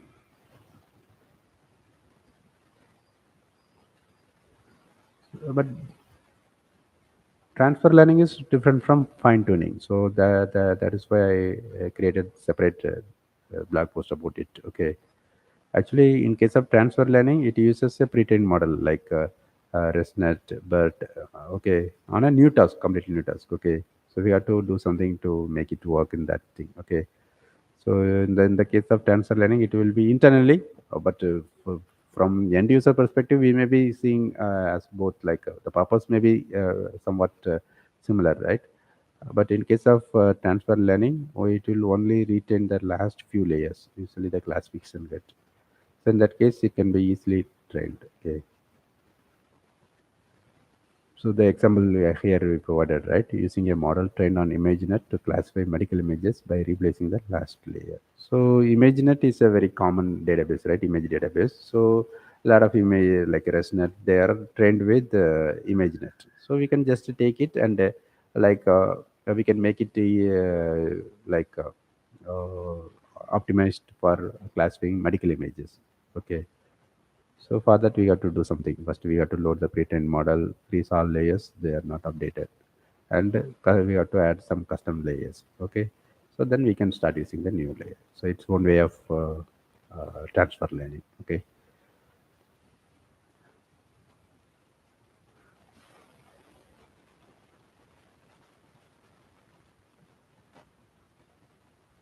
So in case of transfer learning, In case of fine tuning, but unfreeze some pre-trained layers and train them on new data. Okay. So because we are changing the pre-trained layers also, right? In that case, uh, accuracy may be higher, right? But time will be more. It's not completely training from scratch, but it's in between complete training to the transfer learning. Okay. So here provided the comparison chart, right? So, okay, in case here for transfer learning is the method of reusing a pre-trained AI model for a different but related task. As I explained in that blog post, that the model trained with the ImageNet can be fully optimized for classifying the medical images. So for that, we have to use some kind of things, right? So I explained how to do the transfer learning, right? So we need to provide optimize it for like simply I'm telling, okay, not from technical perspective. uh, 31st is what is AI training?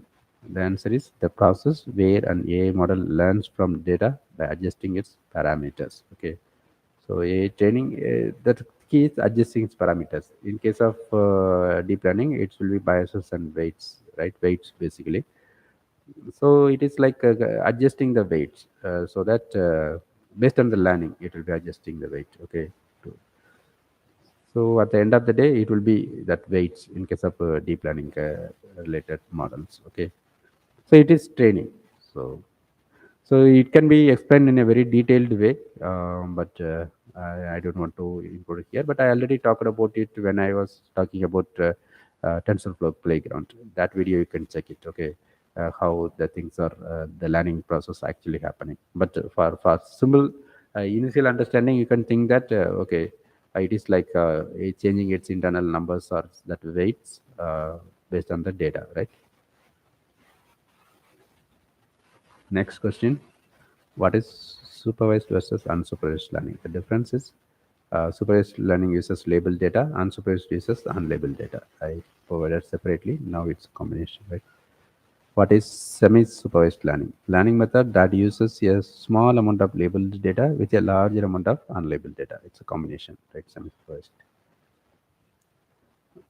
Next question. What is a but semi super and the self supervised, there are different concepts that I explained here. You can search for that.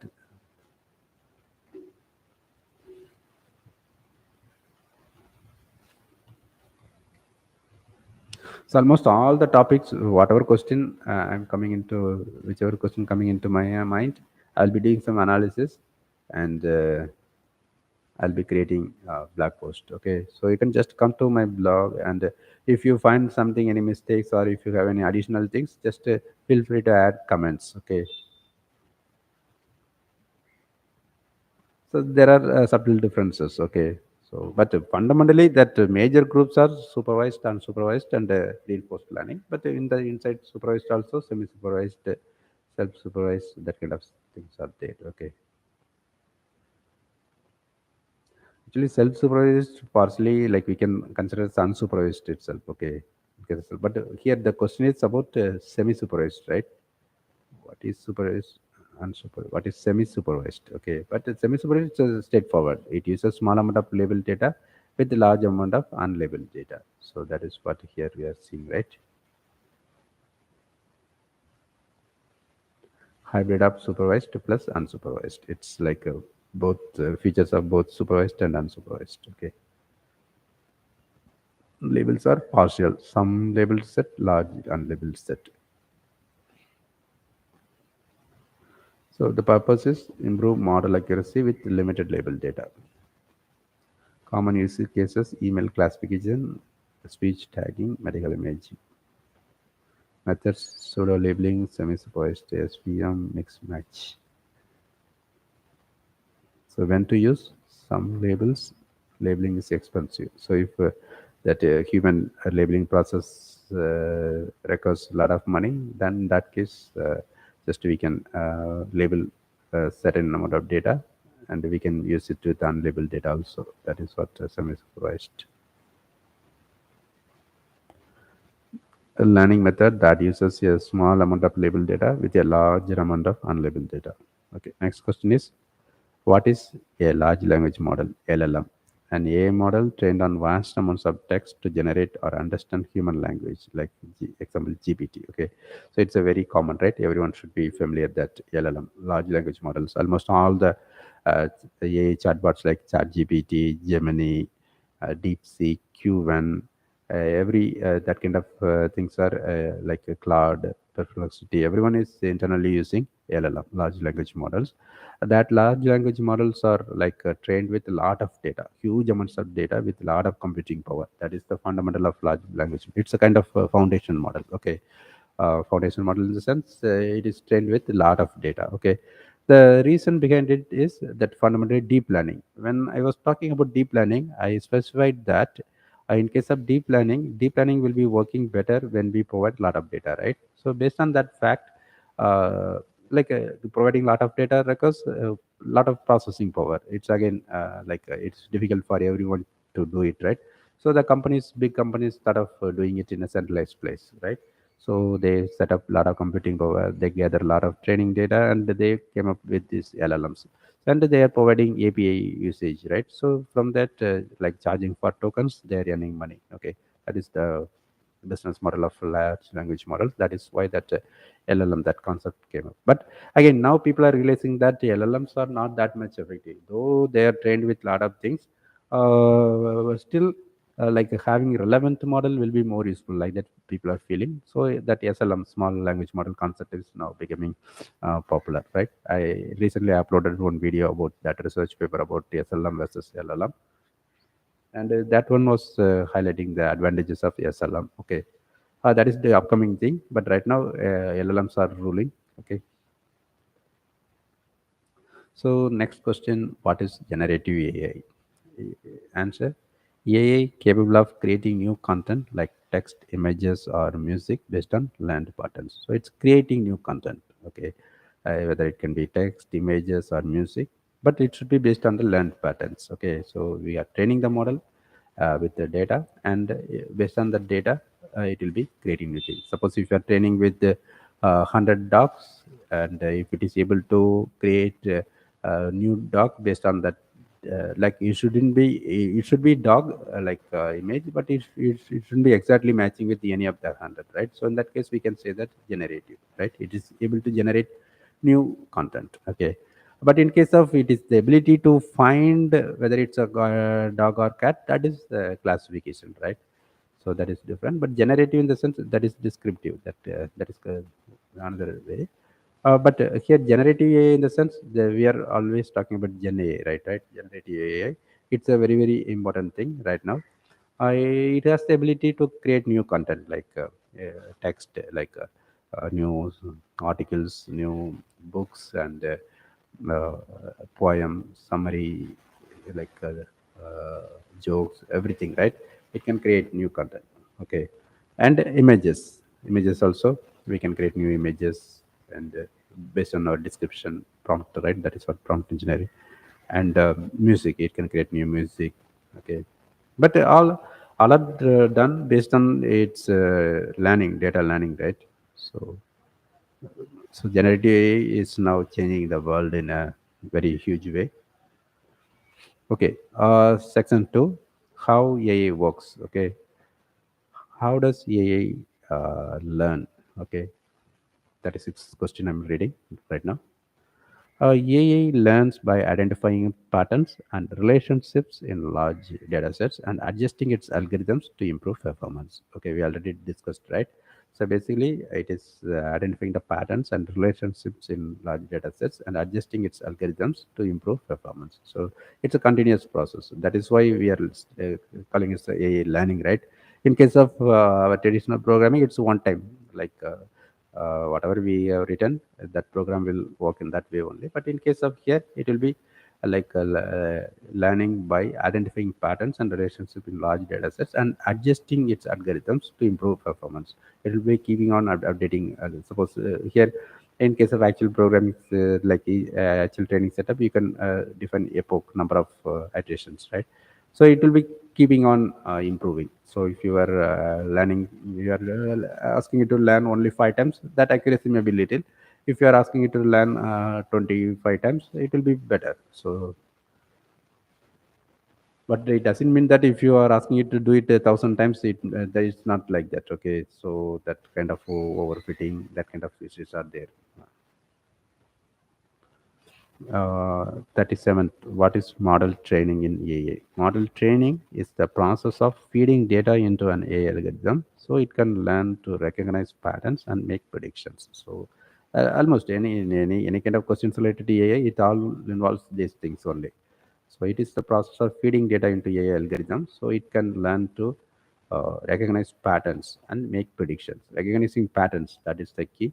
Okay, and make predictions. So based on that pattern recognition, it will be like adjusting its parameters, and then it can make predictions. Okay, predictions in the sense inference, like it can, in case of classification algorithms, it can classify the things whether it is spam mail or not, or it is a cat or dog or like that. In case of regression, it can like continuous, like if it is trained with number of square feet of the houses and equivalent prices, it can like say, for example, if it is trained up to with 1,000 square feet, even you can ask it for 1,500 square feet, it can do that kind of prediction. In case of regression, right, even it can predict the stock market prices or things. Okay, that is continuous things. Okay, so for any kind of things, that fundamental is learning, AI learning in the sense, it is first we have to feed the data into AI algorithm so it can learn to recognize patterns and make predictions. Recognizing patterns, that is the core, like core of that model training. Okay, so 38th question, what is model testing? Model testing evaluates the performance of a trained AI model using new unseen data to ensure it generalizes well. That is important thing, evaluation. Here we have to use the uh, like a different test data. That is one thing, and the purpose is to make sure that to ensure it generalizes well. Okay, because if it is able to detect only the already seen data, means that is not much useful. That means generalization is not happen like that, we can assume. So to make sure that generalization is happen, we need to test with different data sets. Okay, model using new unseen data. Okay, that is important. It shouldn't be the part of training data set. Okay. 39th question, what is overfitting? Overfitting happens when an AI model learns the training data too precisely, including noise, causing poor performance on new data. So it is very common and a very important thing. Okay. In case of overfitting, if we, like in case of we are training a dog, okay, and if you are specifying particular dog and a particular color something, okay, so if you are like giving lot of data with some specific color of dog, maybe just for the example, some kind of red dog. Okay, so in that case, if you are providing lot of data like that, in case of overfitting, it will be thinking that dog means it should be red. So even if you provide some other normal other color dogs, it may not be uh, performing well. Okay, that generalization won't be there. It will be fully optimized or fully inclined towards that particular thing. So otherwise, in case of including noise, in the sense, if it is provided with some incorrect data, then it will be considering that also very important like that, right? So it will be checking that thing. Suppose if the dog is dog images are provided with belts on their neck, so it will be thinking that next belts are part of dogs. Suppose if you are providing a dog image without that belts, it may not be recognizing that. Okay, so just I'm just a very simplified common example I'm telling. Okay, but the fundamental concept is overfitting happens when an AI model learns the training data too precisely. Okay, it fully inclined towards training data. So it's like generalization won't happen. Okay, so that means the performance on new data will be poor, but it will be able to find the training data, whatever data you used in the training. If you use that for inference, it will be working in an amazing way. Okay, that is what overfitting. But it will be performing poor in case of new data. So just as, whenever we are talking data something, just to take the simple example in case of cat and dogs, if it is able to say example you are training with 100 dogs, if you are providing one of the dogs available within the 100 dogs that image, it will be easily identified that it is dog. But if you provide something completely different dog, it may not be able to identify. But the ideally you should do right. That is what the generalization should be there. It shouldn't be depending fully depending on any specific training data. So if it is doing in that way, means that is what overfitting. Okay. Our 40th question: what is underfitting? Underfitting occurs when a model is too simple and fails to capture underlying data patterns, leading to poor accuracy. Underfitting is completely different thing. So it is very very fundamental problem. Like if that model is not able to recognize your own training data itself, means say you are training with 100 dogs, you are giving one of the images used in that 100 image data set.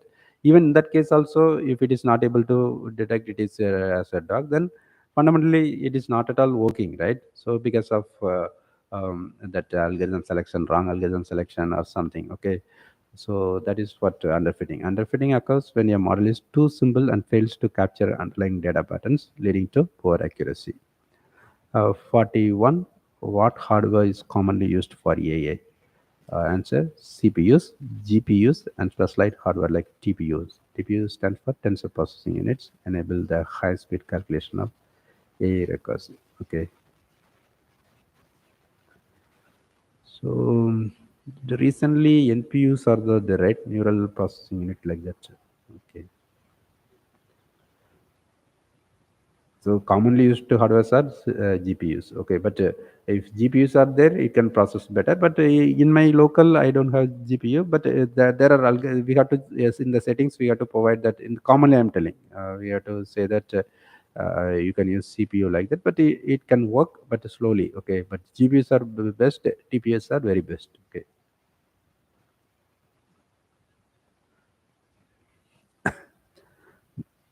Next question, 42nd. Why is data important for AI?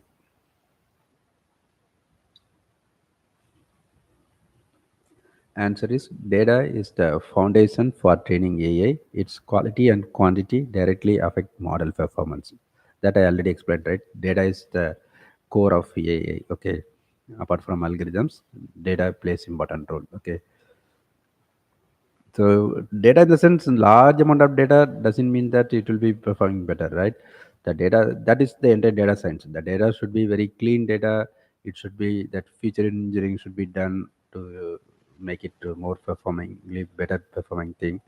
Okay, a lot of things are there. Okay, so fundamentally, that the quality directly depends on the data's quality. Okay, models quality depends on data quality. So that is why data is much important. Okay.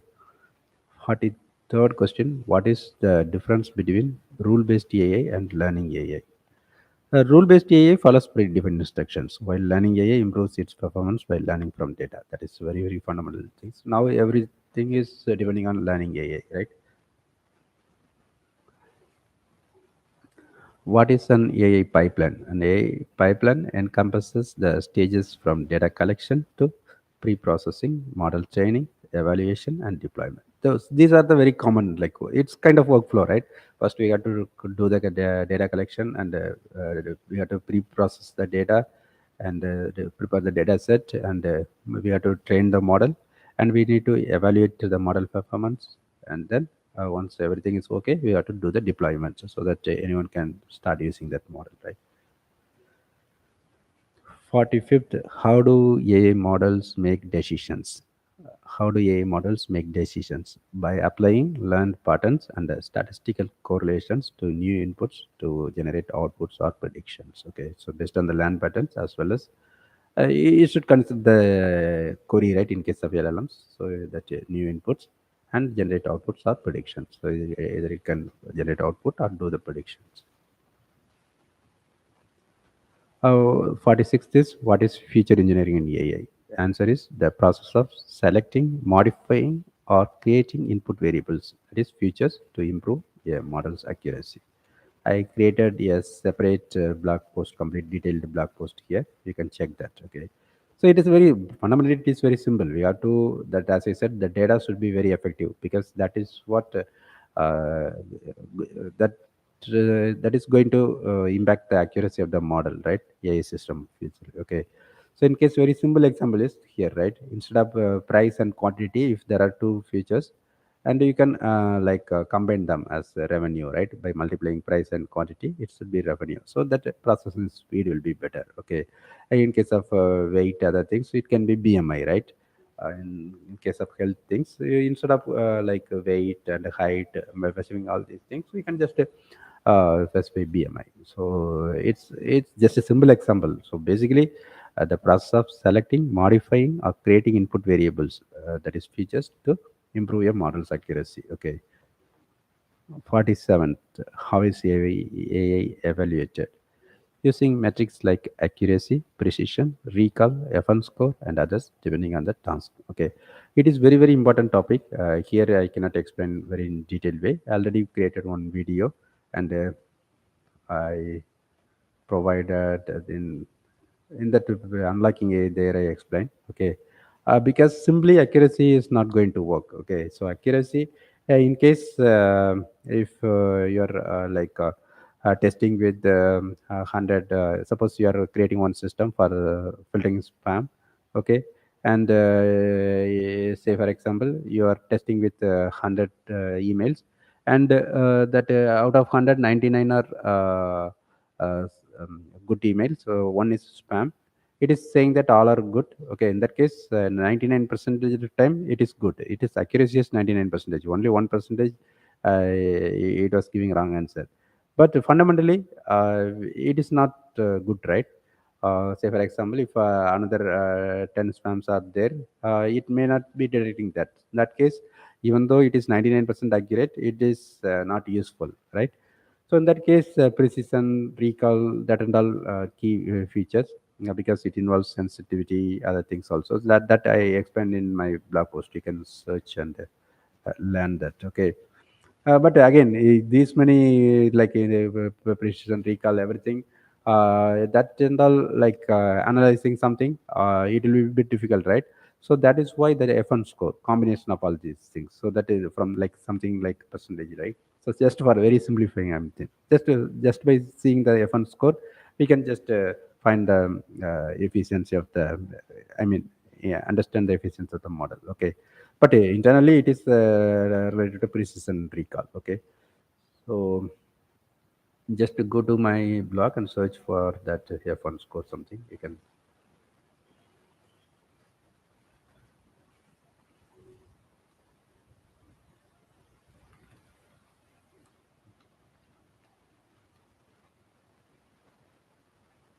Okay. Here only I don't have separate things. Right?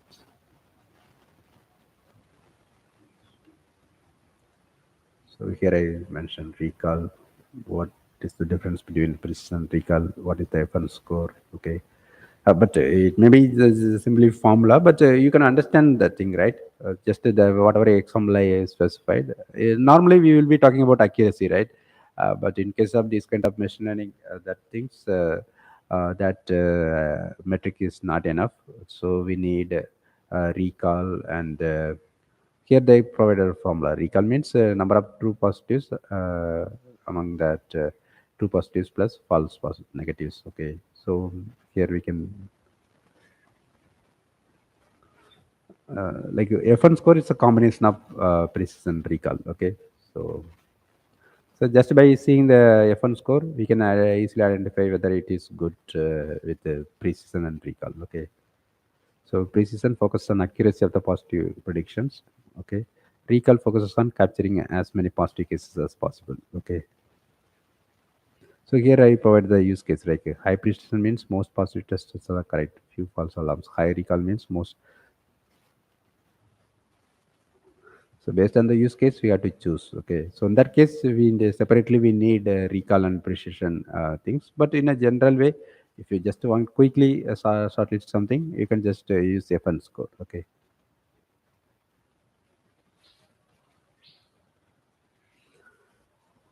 So what is explainable AI? It's very important one. I will provide a link to that. You can check that. What is explainable AI? 48th question.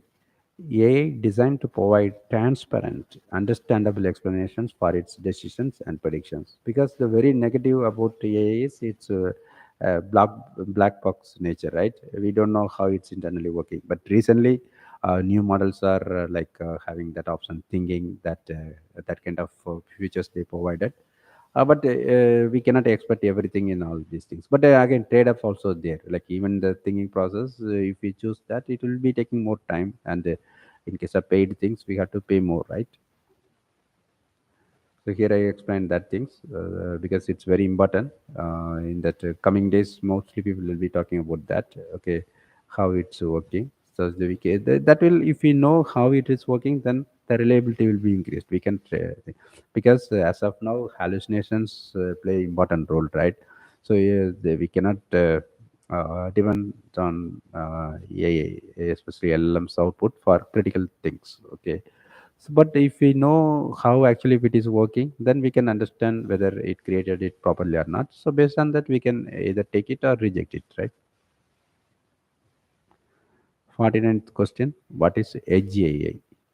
AI that processes data locally on devices like smartphones rather than relying on cloud servers. Okay, so this will be a future thing, like many people are predicting. Okay, because it involves because if we run everything in local, like in our smartphones or computers, then we need not worry about privacy, data security, other things, right? So AI is becoming important because the models are becoming powerful, even computing powers of smartphones also improving. So combination of that will be the growth of edge AI in the coming days. The 50th, what is real-time AI? AI systems capable of processing data and providing output immediately or within milliseconds. Okay. 51, what is predictive analytic? Using AI to analyze historical data and predict future trends or events. Okay, based on the older data, we can predict the future or the events. Okay. But as I said, we just reached 50 questions only, and we have more than 200 questions. So I'll be going through quickly. Let me first check whether any questions are there. Shamali is saying hi, hi. Thanks for joining this live. If you have any specific questions, you can ask me. Okay.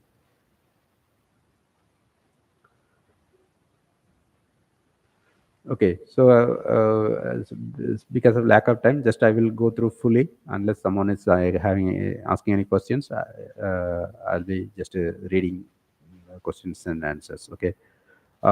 52. Can AI work without the internet? Yes, AI models can be deployed locally, though some require internet connectivity for updates or cloud compute. Okay, mostly like a lot of local. Even in case of LLMs, also we have local LLMs, Mistral, that kind of things. So we can do them locally, and Olama, that kind of frameworks are helping to do it effectively. And myself personally, I use the Whisper model for doing transcription and um, closed caption, that kind of text speech to text creation. That is more effective, more flexible, and it can help me to do it properly, even if I am speaking some words, mispronouncing some words. Okay.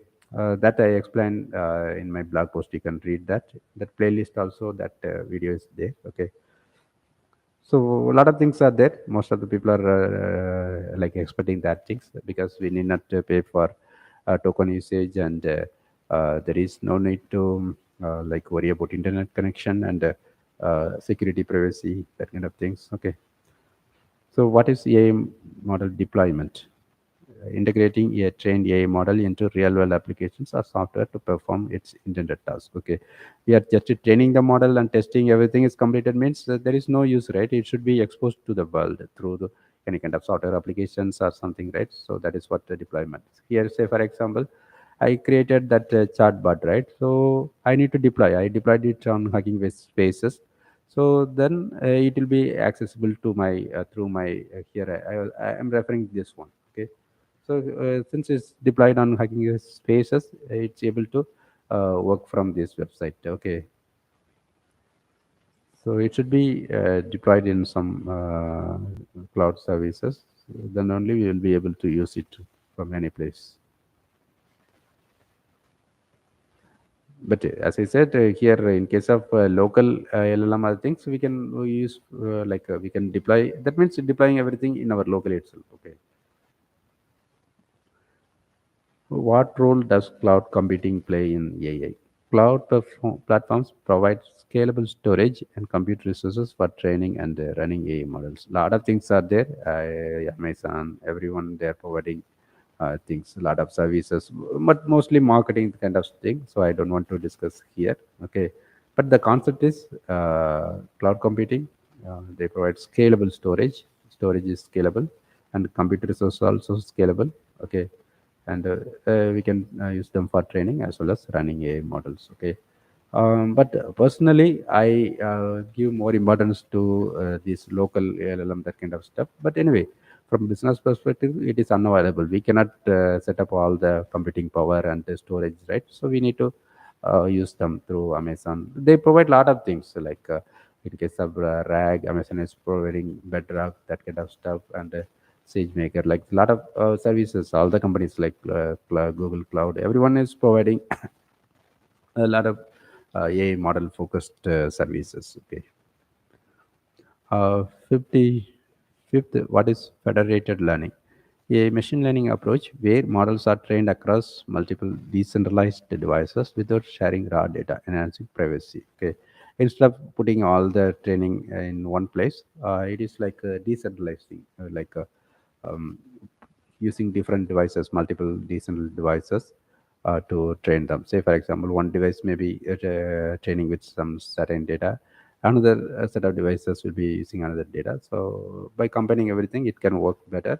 But people, I mean, end of the day, one person, particular person, will not be provided with all the data. Okay, so it helps to enhance the privacy. Okay. So normally, traditionally, suppose if you join any company, you will be getting part of password and manager will be provided with part of password, right? That kind of approach.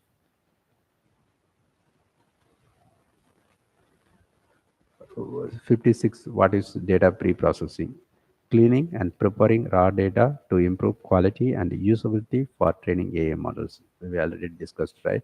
So data pre-processing, but the name is data pre-processing. Okay, that is before training the model with the data, we have to do cleaning, pre-processing, cleaning. That also I can explain very clearly in all my blog posts. What is data cleaning? Okay, and how to pre-process other things. Okay, a lot of Python is providing a lot of libraries also, and a lot of tools also there. Okay, so it's completely new, entirely like a separate field, right? Data science. You can just search here, maybe data pre-processing, data cleaning. You will okay. You can search it later. I will let me complete it quickly.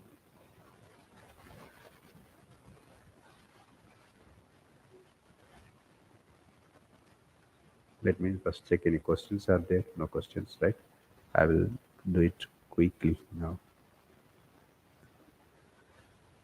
Okay, 57th question. What are training epochs? One complete pass through the entire training data set during model training. Okay, it's an important parameter. Even the Google Teacher Machine, you can see that. You can test with the different epochs to test accuracy. Okay, so as I said, setting more number of epochs will be helping to increase the accuracy, but it's up to certain level. So in case of TensorFlow also, you can just check the epoch and output test loss, everything, how it's related, right? You can just run how it's so if we keep on increasing the epoch, the loss is decreasing, right?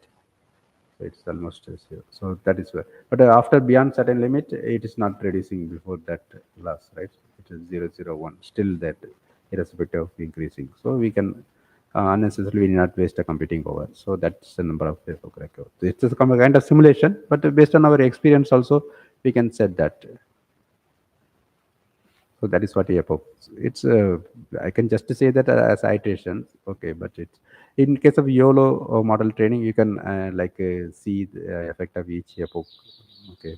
So as I said, if you do the things, you can easily understand instead of just trying to read the text or the things. Okay.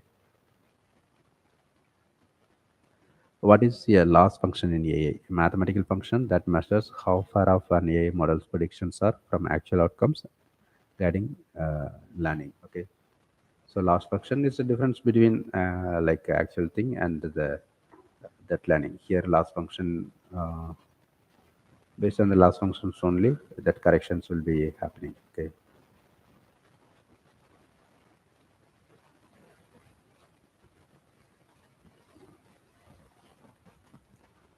59th question, what is backpropagation? Answer, an algorithm that adjusts neural network weights based on errors to improve model accuracy. Okay. So in the processes, as I said, in that TensorFlow, I explained that. Okay. So backpropagation, that plays very important role in the deep learning. Okay. It's an algorithm that adjusts neural network weights based on errors to improve model accuracy. So it's kind of if you're familiar with like a control system, you can easily understand, right? It's kind of feedback control. Like we have to adjust the neural network weights based on errors to improve model accuracy. So it's you're finding the measuring the error with the help of loss function, right? So loss function, previously we were talking about loss function. So it measures the error. So basically error deviation, right? So that back propagation that will adjust the neural weights so that it can improve the model accuracy. So basically, in the next thing, it will be reducing the error, right? So it's kind of the just I'm telling you just for the simple understanding. Okay, may not be exactly like that, or it's something similar to feedback. 60th, what are hyperparameters? Settings configured before training that affect how an AI model learns, such as learning rate or number of layers, and even epochs, that kind of stuff. Here, a lot of things are there. There are hyperparameters, but it will vary based on the models. Okay.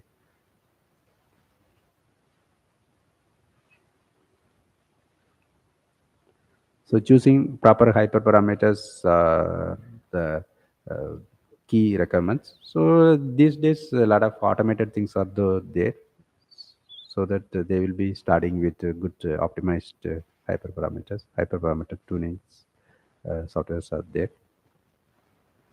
61. What is the difference between classification and regression in AI?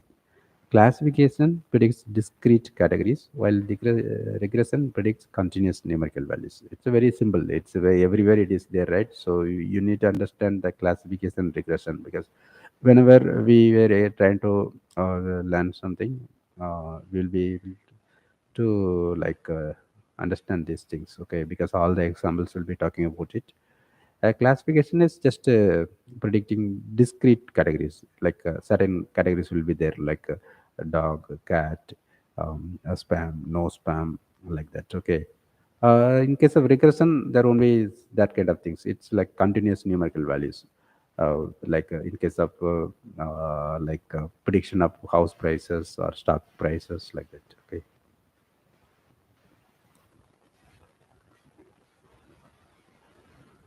60-second. What is reinforcement learning's main component? Answer, an agent learns to make decisions through trial and error by receiving rewards or penalties. If it is working fine, then it will receive rewards. If it is not working fine, then it will penalties. So it can improve, right? So it's kind of trial and error. Okay.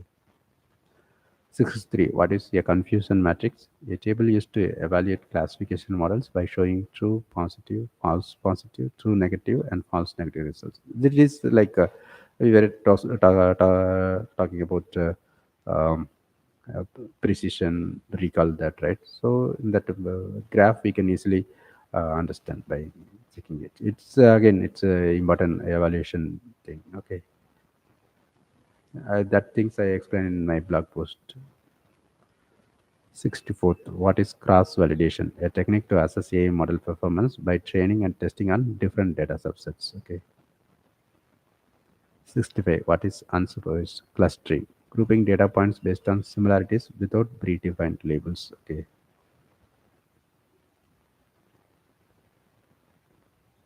66, what is anomaly detection in AI? Identifying unusual patterns that don't conform to expected behavior. Okay. So anomaly detection, okay, identifying unusual patterns that don't conform to expected behavior. Okay. So it is important when we are preparing data. Okay, anomalies should be disregarded or mocked. They should be mocked or better. Otherwise, it will be affecting. Say, for example, if someone is we are talking about marks of student, like it is like 80, 90. Somewhere it is 800. Then someone while typing mistakenly added another zero, right? So that will entirely, suppose if you are trying to finding the average mark, that will play very high, give more weightage. So the entirely all our processes, everything will be wasted. So anomaly detection is very important in that case.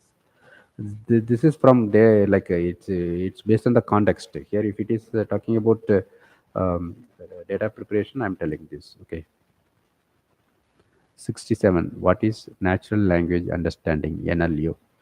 NLU is a subset of NLP, natural language processing, focused on comprehending and meaning and intent behind human language. A subset of NLP focused on comprehending the machine meaning and intent behind human language. So basically, intent identification. That is what NLU. Okay.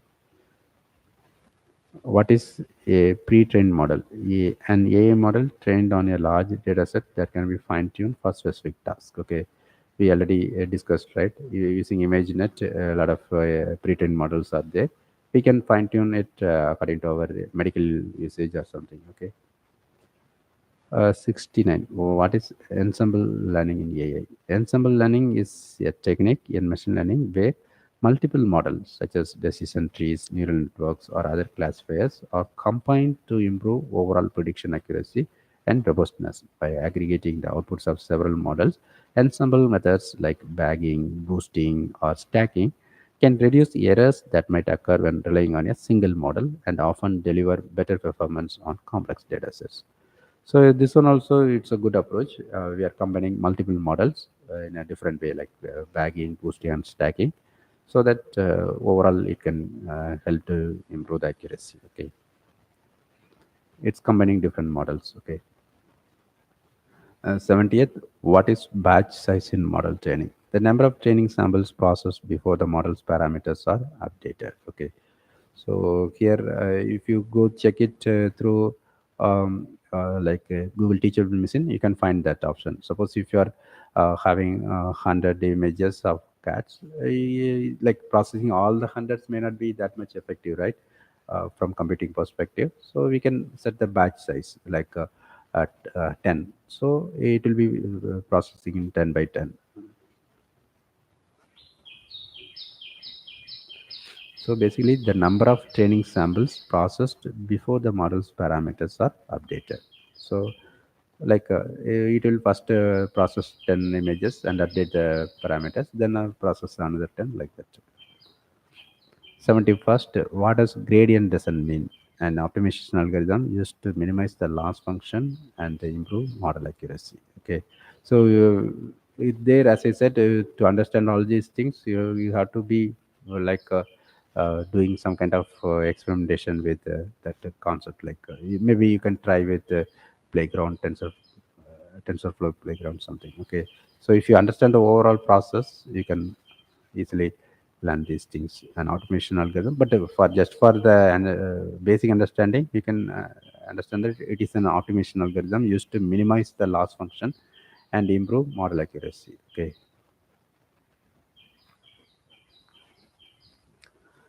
What is the difference between AI and data science? AI focuses on creating intelligent systems, while data science involves analyzing and interpreting complex data.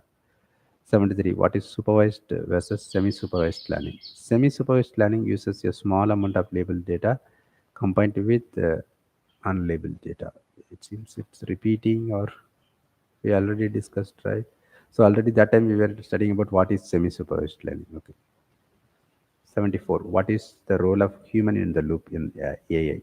It is very important concept. Okay, maybe I can discuss it in a separate thing. Even I discussed it in a line graph video. Humans assist AI training and decision making to improve accuracy or handle complex cases. Okay, so since AI is not that much reliable, human in the loop it's very important need of the hour. Okay,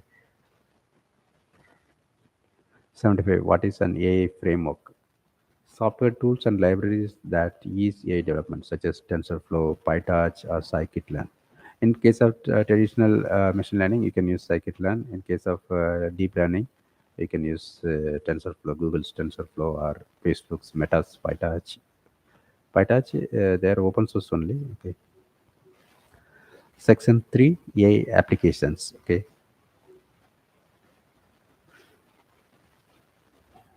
76. Where is AI used today? Let me check any question is there. No other questions. So I would like to know whether the things are going on or not.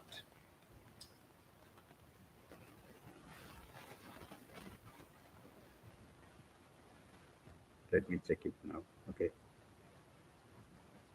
Okay. Okay. It's going on. I don't know why people are not watching. Let me complete it. Okay. AI application. Where is AI used today? AI is applied across. I will just read it quickly. Okay. AI is applied across healthcare, finance, transportation, education, retail, entertainment, security, and more. How does AI help in healthcare? It assists in diagnostics, disease prediction, drug discovery, medical imaging, personalized treatments, and virtual healthcare assistance. I have uploaded a lot of videos, innovations related to healthcare. You can check it in my previous videos. Okay, you can find healthcare like one playlist. Okay, what is AI in customer service? AI powers chatbots, automated email responses, and voice assistants to provide faster 24 by 7 customer support. How does AI detect fraud? It identifies suspicious transaction patterns, anomalies, and unusual behavior to flag potential fraud. How does AI enable self driving cars? By processing sensor data, computer vision, mapping, and decision making to navigate safely without human intervention. Actually, these things are very big topic. Okay, I already uploaded a lot of videos about the self driving cars related to innovations, and maybe long back I did. You have to go back to check my old videos. Okay. What is generative AI used for? Creating content such as text, images, videos, music, and even software code. How does AI benefit education? It offers personalized learning paths, automated grading, language translation, and adaptive tutoring. I can talk a lot of things about here, but as I said, let me first complete all these things. Maybe in separate live sessions, I will be talking about each topic. Okay. What is EIA's role in finance? Includes algorithmic trading, personalized financial advice, portfolio management, and risk analysis. How is AI used in manufacturing? Predicts equipment failures, monitors quality, optimizes production lines, and manages supply chains. What is AI in entertainment?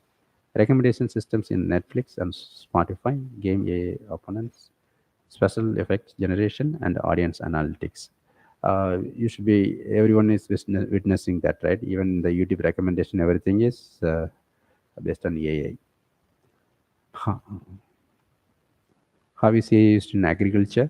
Soil health direction, crop yield prediction, automated irrigation, and pest control solutions.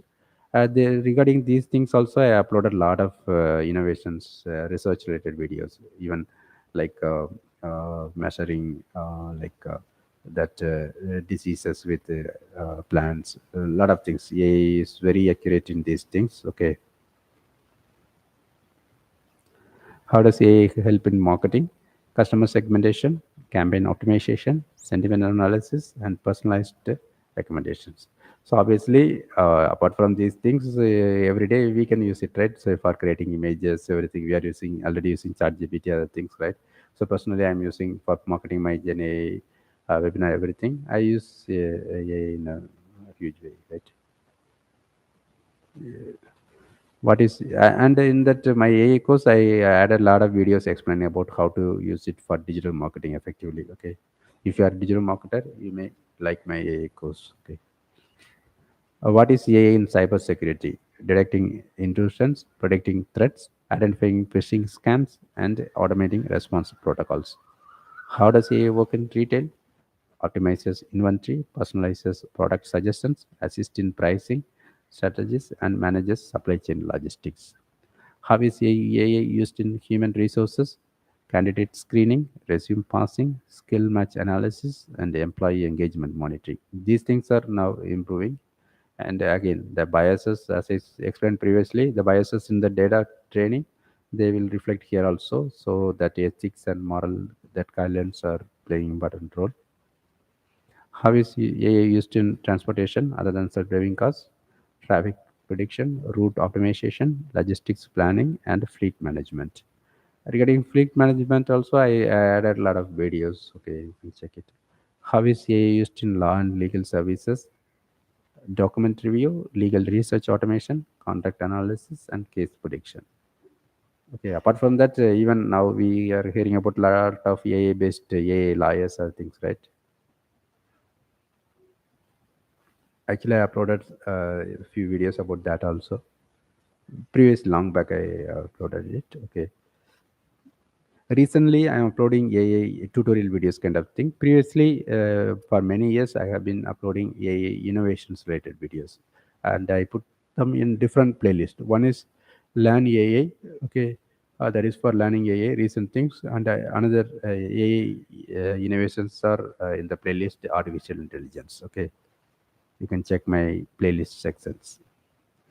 What is AI in gaming? Dynamic opponents, adaptive difficulty levels, procedural content generation, and NPC, non-playable character intelligence.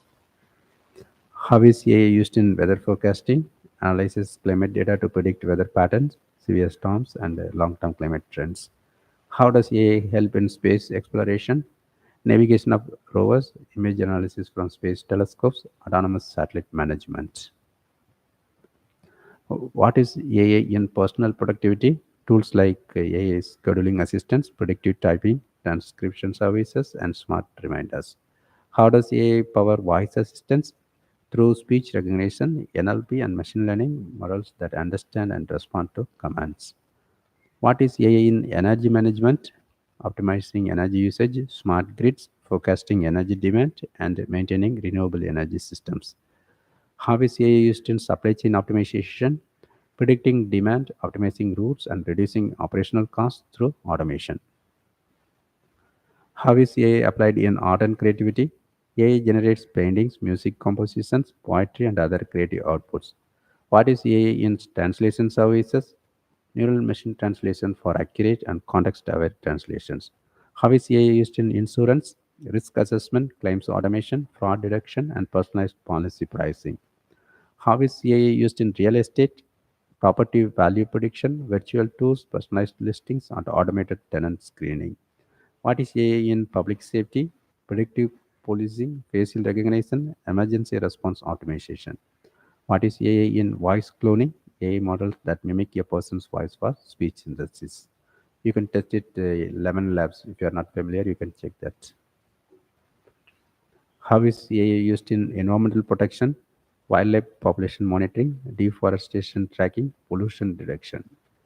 Even I uploaded many videos related to things. Even someone created a system for counting number of elephants in the forest. Okay.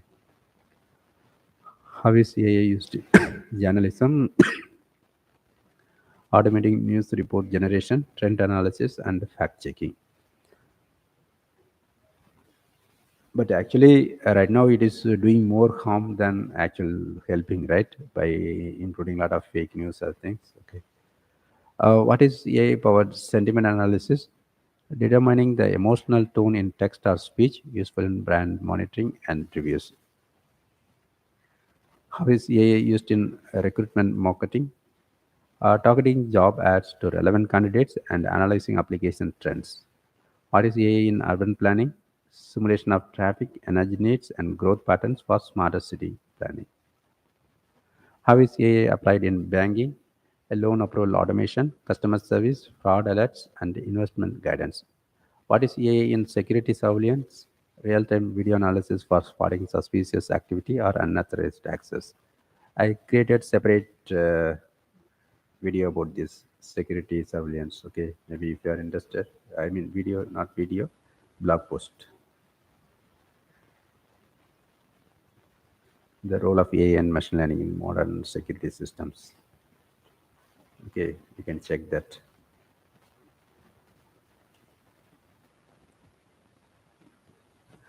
How is AI used for disability support? Speech to text, screen readers, AI enabled prosthetics, and voice controlled human devices. What is AI in medical research? Genetic analysis, clinical trial matching, and drug development acceleration. Even AI is playing important role in finding new drugs, right? I uploaded a video long back about halicin, right? Completely new antibiotic. How is AI used in e-commerce? Search optimization, visual search, find similar products, and dynamic pricing. Section 4, Ethics, Risks, and Regulations. What are the main ethical concerns in AI? They include bias, discrimination, lack of transparency, misuse of personal data, job displacement, and autonomous weaponization. So right now, people are talking more about job displacement, right? What is bias in AI decision making? Bias occurs when AI models produce unfair results because they are trained on skewed or incomplete data. Okay. Can I discriminate against this? Can AI discriminate against certain groups? Yes. If AI is trained on biased data, it can unintentionally discriminate, for example, in hiring or lending decisions. How can AI bias be reduced? By diversifying training data, testing for fairness, and applying bias mitigation algorithms. Is AI a threat to human jobs? It can automate certain roles but also creates new job categories. The net effect depends on industry adaptation. Which jobs are most at risk from AI automation? Repetitive tasks like data entry, manufacturing line work, and simple administrative functions. Can AI be used for surveillance? Yes, through facial recognition and activity monitoring, raising privacy and civil liberties concerns. What are the privacy risks of AI? Unauthorized data collection, tracking user behavior, and data breaches. What is data protection in AI? Safeguarding personal and sensitive information used in AI training and operation. Can AI be hacked? Yes. AI systems can be manipulated through adversarial attacks or exploited vulnerabilities. What are adversarial attacks in AI? Subtle changes to input data that cause AI to make incorrect decisions. What is AI governance? Setting rules, policies, and best practices to ensure responsible AI development and use. So it is a very important, huge topic. Maybe we can discuss separately. Because of this one, that the entire AI development can be going fast or it can be going reverse. Okay, especially you should be knowing about copyright lawsuits about using data without permissions for AI training. Right, a lot of things are there. Okay, so especially the key thing is about if the governments can even take a policy decision of not using AI just to save jobs for the human. So a lot of things are there. Okay, so apart from technical perspectives, AI governance also plays important role. Okay, what is the especially that universal basic income, that kind of things the government should be taking into account. What is the EUA Act? The European Union regulation aiming to classify AI systems by risk and ensure safety, transparency, and accountability. What are high risk AI systems according to regulations? Applications impacting safety, rights are essential in services such as medical diagnosis or financial systems. What is AI ethics by design? Incorporating ethical considerations in every step of AI development. Can AI be used in warfare? Yes, in drones, targeting systems, and logistics, but autonomous lethal weapons are highly controversial. What are lethal autonomous weapon systems? LAWS. AI driven weapons capable of selecting and engaging targets without human intervention. Should AI always have human oversight? In high stakes scenarios like healthcare or defense, human in the loop oversight is strongly recommended. What is algorithmic transparency? The practice of making AI decision making processes understandable to users and regulators. Why is explainability important in AI? It helps users trust AI decisions and identify potential flaws. What is ethical AI design? Ensuring AI aligns with human values, fairness, inclusivity, and accountability. What is the role of governments in AI regulation? To balance innovation with safety, protect citizens, and prevent misuse. Are there global AI safety initiatives? Yes, examples include the OECD AI principles and the partnership on AI. What is the AI Bill of Rights? A US initiative outlining principles to protect citizens from harmful AI impacts. What is data anonymization in AI? Removing personally identifiable information from datasets to protect privacy. Can AI be racist or sexist? Not inherently, but biased data and poor design can cause discriminatory outputs.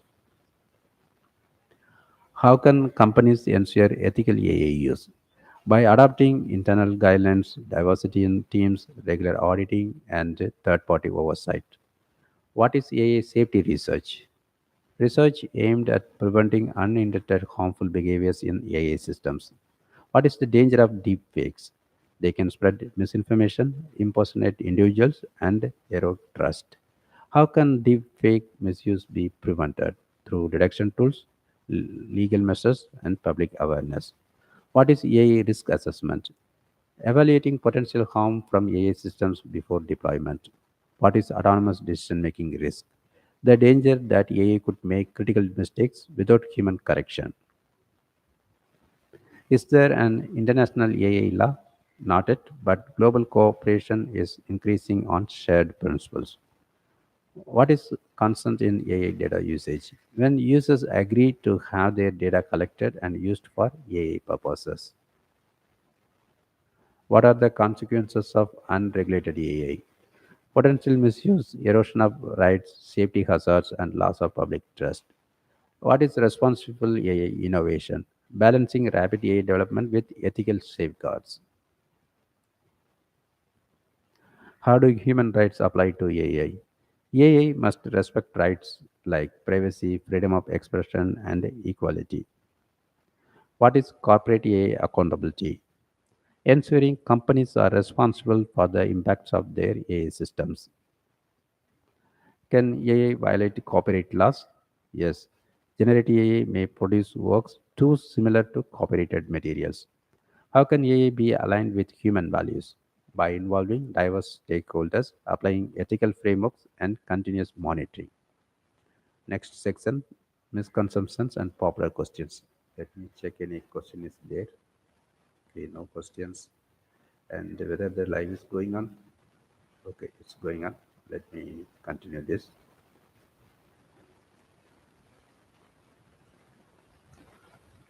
Okay, 156 question, right? Will AI take over the world? No credible evidence suggests AI will independently take over the world. AI systems are tools designed and controlled by humans with specific purposes. Can AI feel emotions? AI can simulate emotional expressions but does not experience feelings or consciousness. Do I need coding skills to work with AI? Not always. Many AI related roles require varied skills such as data analysis, ethics, management, or policy. Coding is essential mainly for AI development roles. Is AI dangerous? AI possesses risks if misused or poorly designed, but with proper governance and ethical frameworks, risks can be managed. Can AI create art or music? Yes. Generative AI can create original art, music, and other creative content based on learned patterns. Are AI responses always accurate? No. AI outputs depend on training data quality and model design. Errors or biases can affect accuracy. How reliable is AI decision making? AI can assist decision making well, but should not replace human judgment, especially in critical areas like healthcare or justice. Can AI surpass human intelligence? Super intelligent AI is theoretical at this time, with no current AI system surpassing human general intelligence. Is AI biased? AI can reflect biases present in training data, making bias mitigation essential. Does AI have free will? No. AI operates based on programming and data without agency or intent. Can AI improve itself autonomously? Certain AI systems can adapt or learn from new data, but fully autonomous self improvement is limited. Will AI replace all jobs? AI may automate tasks, but will also create new roles requiring human skills like creativity and empathy. Is AI only for big tech companies? No. AI is accessible to various industries and smaller businesses through cloud services and open source tools. Can AI understand human language fully? AI understands patterns and context to some extent, but lacks true comprehension or meaning. Is AI conscious? No, AI does not possess self awareness as consciousness. It seems duplicate questions, right? Can AI have moral values? AI itself does not have values. Ethical frameworks are programmed by humans. Is AI the same as automation? Automation can be rule based without intelligence. AI involves learning and adapting. Does AI threaten privacy? Improper data handling in AI can threaten privacy, emphasizing the need for regulation. Are AI chatbots sentient? No, chatbots simulate conversation without consciousness or emotions. Can AI make mistakes? Yes, AI can make errors due to data issues or model limitations. Is AI unbiased? No, AI is perfectly no AI is perfectly unbiased. Ongoing efforts aim to reduce bias impact. Can AI replace doctors or lawyers? AI assists professionals but does not replace the nuanced judgment of humans. Is AI learning like a human brain? AI learning is inspired by the brain but fundamentally different in structure and function. Can AI be creative? AI can generate novel content but lacks genuine creativity that involves intent and emotion. Will AI become smarter than humans soon? No predicted timeline exists. AI development continues, but human intelligence remains complex and multifaceted. Next, section 6, advanced and emerging topics. What is a large language model, LLM? A neural network trained on massive text corpora to generate and understand language such as GPT-4. What is retrieval augmented generation, RAG? An AI technique that combines retrieval of relevant documents with generative models to provide accurate and context-aware responses. Though I decided to quickly go through all the questions, here I wanted to explain about drag because it's a very very important thing. Okay, so here I provided the link to my rag ebook. You can freely download that, okay, by using this link, because I included the 100% discount code here. Here zero, right? Okay. So retrieval augmented generation is very important because when we go through all these questions, we notice that AI is prone to hallucination, right? Unreliability based on the data training. It can be biased. A lot of things are there. So for grounding that, it is important to have some mechanism. So that is where that retrieval augmented generation RAG is coming. Not only that, various reasons. Say, for example, take the current LLMs. They are obviously hallucinating. That means they can give some irrelevant answers sometimes. Okay, but we don't know when it will become that way. So overall, that reliability is worst in that case. Okay, and another thing is they lack private information. They are trained with publicly available information, so we cannot use it for, say for example, if you are planning to set up a customer support chatbot application for your e-commerce site, they may not be knowing about your products and services, your pricing details, and other your guidelines and your written policy, everything, right? So in that case, they lack that kind of private information. And another thing is knowledge cutoff date. Each and every LLMs, whether they are using in getting used in ChatGPT or Gemini, where that all these LLMs, they have certain knowledge cutoff date.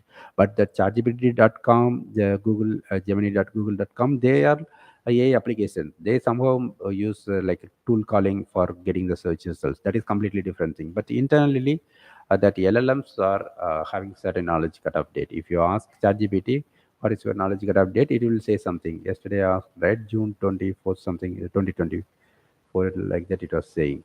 So all the LLMs are having certain knowledge cutoff date. So they cannot give answers about the events happened after that particular knowledge cutoff date. Okay.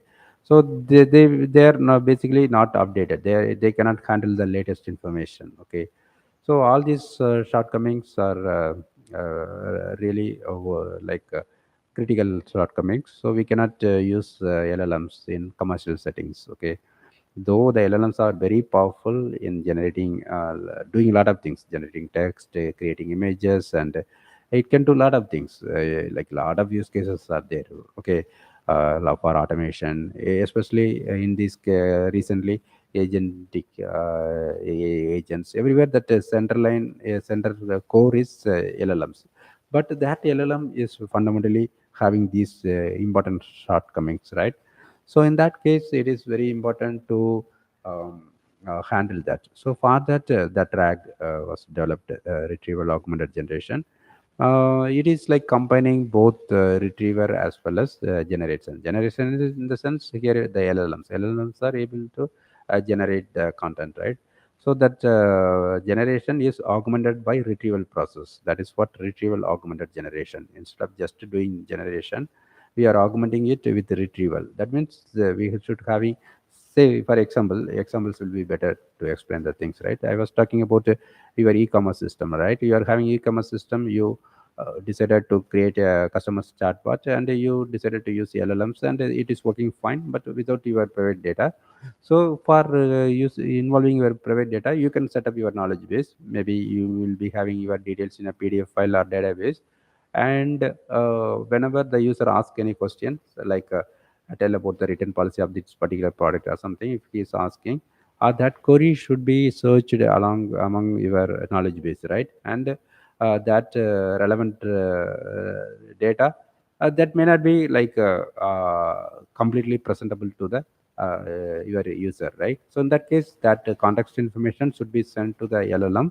A LLM will be generating that answer for your user. So that is the RAG process. It is a very simple thing, but implementing them, choosing appropriate strategies, that and all, like it's a very it will go in a complex way, but the fundamentally it is very simple. We have to combine the power of both the retriever as well as the generation. So in other words, we are augmenting the generation with the retrieval process. Okay, we are retrieving the relevant context information and including that with the user query and sending it to the LLM as a prompt, and that LLM will be giving that answer. Okay, but it involves a lot of things. For speeding up the things, we can use vector databases. In that case, we have to do the one-time embeddings of the all the available knowledge data, and then every time whenever the user asks question, we have to do the query embedding. Then that query embedding, that embedded data should be searched among the vector database to find the relevant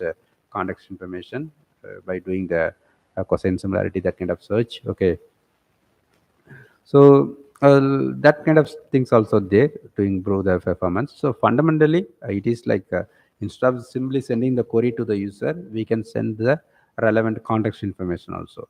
So in that case, there will be some question why we have to do all the things. We can just suppose if we have some 100 policy documents, we can always send a policy document like that. We will be getting questions, right? So in that case, LLMs will be able to give answers. Why we need to do that retriever, right? Previously, the RAG was started because previously all the LLMs were having very limited context window limit. Okay, we cannot send a huge amount of data, so we have to only send the relevant data. But now that token context window limit is now increasing, like more than million tokens are now allowing. They are allowing more than 1 million tokens. Okay, especially Gemini, that kind of models are allowing a lot of tokens. Okay, but in that case, we will be thinking that okay, the RAG is not record. We can straight away send all the documents, but it's not working in that way because there are two reasons. One is the token usage will be high, right? Every time if you are sending all the documents, then we have to pay a lot of money, right? Because that token size will be very huge. And the other reason is, though technically it is allowing to send a lot of information, that the LLMs are really working well. Their performance will be good only when we send the relevant context information. Instead of sending all the information, we send only the relevant context information. Their performance will be better. Their accuracy will be better. Okay, so still RAG is relevant. It's very important thing. So I would like to talk more about RAG and explain with the sample code and the setups, everything in my upcoming webinar. I already showed the link, right? Right. Mostly I thought of doing RAG webinar, but apart from RAG, we need to know about the latest things also, right? MCP, LangGraph, agents, that kind of stuff. So I set up a webinar on coming Saturday, um, August 16th, right? August 16th August. Okay, Saturday, 7 p.m. IST, 9:30 a.m. EST. I hope it will be like convenient for people in India as well as US and the UK, right? So it's covering most of the time zones. So I selected this time, and the fee is the discounted fee right now is 500 rupees only. But I may 500 in India. Globally, it is $25, but I may increase it. Like I already explained that, right? I'm going to. I already started running PPC campaigns. So based on the performance, if I need to pay more for that ads, I will be increasing the price also. Okay. Otherwise, if I'm getting naturally getting more registrations, I will be keeping this. Okay. Organically getting means I will be keeping. Otherwise, if I needed to increase the budget of ad spending, I'll be increasing proportionally increasing the fee also. Okay. Okay. That RAG is very important. So still important. Many people are saying that RAG is dead, but still important, and it is improving agentic RAG like that. Okay. Lot of RAG frameworks people are coming up with that. Okay, what is LangChain? LangChain, okay, I will just read the test. An open source framework for building applications with large language models that chain together prompts, models, and external data. Even the case of RAG, LangChain library or framework will be very useful to speed up the development things. Okay, so I provided a link to everywhere: RAG, LangChain, LangGraph. You can find it. So I will just keep on reading it quickly. Okay. Uh, because that things will be more technical. Common people may not be that much interested here, but RAG, that everyone should be knowing that it's not about development. Even you are a researcher, instead of just asking chat gpt or something, you can just go to notebook lm. It's a RAG application provided by Google, right? Notebook lm, it is very useful, very, because it handles hallucination issues. Otherwise, if you ask any LLM like ChatGPT, Gemini, they will be hallucinating, right? But here you are grounding that by giving your sources. Just you can use discover sources, or you can upload the sources or provide. Suppose if you are watching 10 YouTube videos and you want to get some summary information or some kind of or if you have your own notes, you can upload it, even paste here.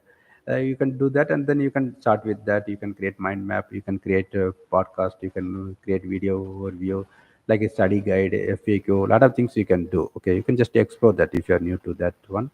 It's very important for people who are doing research.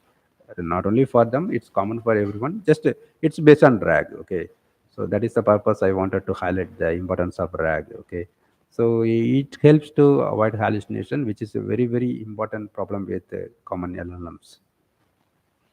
So other things I will just go read it. Okay, what is LangGraph?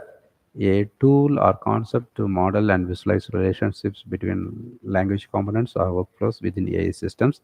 enabling better language understanding and application design. Okay, it's playing important role. I created one separate video. A lot of people are watching this video with the demo. Okay, you can check it, and I will be talking about it in my upcoming webinar also. If you are interested, register to that webinar. Okay. What is agentic AI? AI systems designed to act autonomously as agents that plan, decide, and execute tasks with minimal human intervention, often involving goal-oriented, goal-directed behaviors. Okay, so I provided blog post and AI agents also. I created tutorial videos. You can check the playlist. Okay, if you are interested. Okay, what is Model Context Protocol (MCP)? MCP is an open standard and open source framework introduced by Anthropic in November 2024 to standardize how AI systems, especially large language models (LLMs), connect with and share data with external tools, systems, and data sources. It may not be that much clear, it seems. Okay, but the concept is very simple. It's a standard protocol. Okay, it is like connecting AI applications have to connect with some API, right? Suppose if you are allowing your users to ask about weather details, and that AI LLMs may not be having that information. I already talked about it, right? Knowledge cutoff date. They may not be having latest information, so they should connect with some external API which provides weather details, right? So in that case, you need to know about you in the sense. I mean, you are an AI developer, you application developer. You want to include that feature, and in that case, you have to know about how that third-party service is providing API. You need to go through their documents, other details, and you need to connect with that. Okay, but for one or two things it's okay. If you want to do it for thousands of things, then it is very tedious, so you will be just keeping few things only, right? So in that case, if you are able to connect with some MCP server, just for example telling, if you are able to simply connect with some standard protocol, just just simply connecting. Okay, even through UA also connect, you can do. So in that case, it is very easy, right? You can easily connect with thousands or hundreds of things very easily, right? So that is what MCP, that concept. Okay, because the your AI application will be having AI clients, right? That clients MCP client, that client will be connected to MCP server through this standard protocol like RPC, JSON 2.0. That protocol, that is a standard one. So you need not to worry about much coding. Just you can maybe you can include some library. You can just use a call. That is right. So very simple, right? But in case of the MCP server, actually it is unnecessary layer. Okay, like additional layer. I mean additional layer. Instead of directly connecting the API, you are additionally intermediate layer only. But it increases the simplicity. Okay, it may not be improving the performance or effectiveness, but simplicity, right? Because that service provider, they can easily create MCP server for their service because they are well familiar with their service, so they can easily create that MCP server, and you can easily connect with MCP server. But because you need not worry about that actual API details, right? So just you are using a standard protocol, and you can create a connect with any number of MCP servers easily. But that MCP server mostly some third parties can create MCP servers so lot of MCP servers are there. If you go through internet, search for MCP servers, lot of things are there. You can straight away use that MCP servers. You need not worry about the end external data or external service. Okay, but there are risks. A lot of duplicate, like a lot of fake hacking, scam kind of MCP servers are there. So we need to be very careful. So a lot of discussions are going on about that. Okay. What is vibe coding? Vibe coding is an AI assisted approach. For MCP also, I created video how to create MCP server, how to connect with the existing MCP server, that kind of things I explained in that video. Okay. What is vibe coding? Vibe coding is an AI assisted approach to software development where you describe what you want in plain language.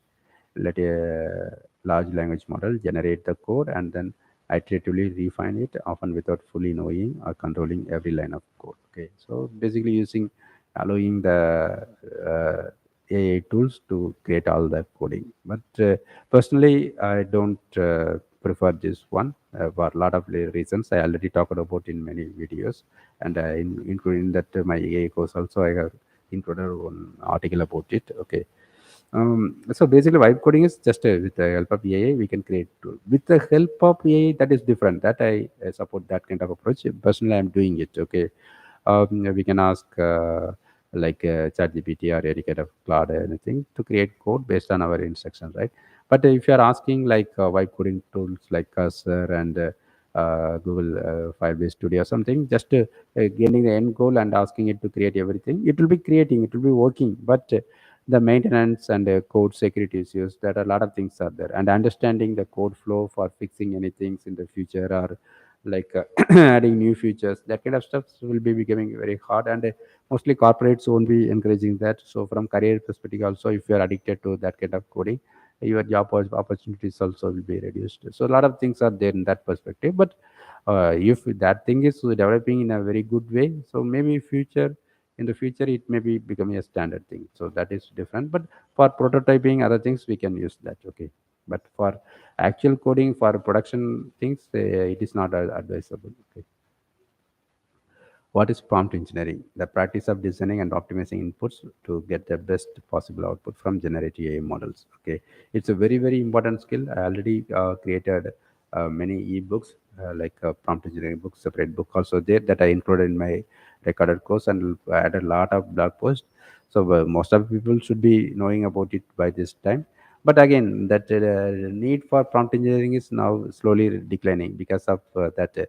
MCP, other things are like helping to allow the AI systems to connect with lot of systems. So the context is by like a lot of huge context they are gathering. Okay, so in that case, simple prompts like very asking some, just like talking to your friends, we can now start talking. So that is one thing. But anyway, it is better to know about prompt engineering properly, not only for using in our common everyday life, for developers also, for creating system prompts, everything. In case of RAG, like creating that kind of system prompt itself, a very unique and important skill. Okay, so we need to develop.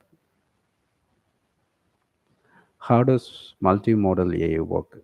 It processes and integrates multiple data types such as text, images, audio, and video to provide richer understanding and interaction. It's important thing, especially that vision language models are much more important. Previously, when we ask ChatGPT to create images, it will be coming with spell mistakes, other things, right? Because that time it used DALI, a separate vision model. Okay, but now vision language models are there. So in that case, there is no possibility of that kind of spell mistakes because it can handle text also. Previously, that text are handled as images, but now text are handled as text only within the image. Okay, so the spell mistakes problems and lot of problems got solved. But closely integrating the different things in one particular model, it's a really good thing. Okay. What are foundation models? Very large pre-trained models that serve as a base for many downstream AI tasks adaptable across domains. So all the LLMs are foundation models. Okay. Other than that, image-based foundation models are there. Okay. Voice-based foundation models are there. What is few shot and zero shot learning? Techniques enabling AI to perform tasks with very few or even no explicit examples during training. Okay, so these things in case of prompt also, few short prompting that are there. I already explained in very like in a lot of blog posts and videos. You can check that.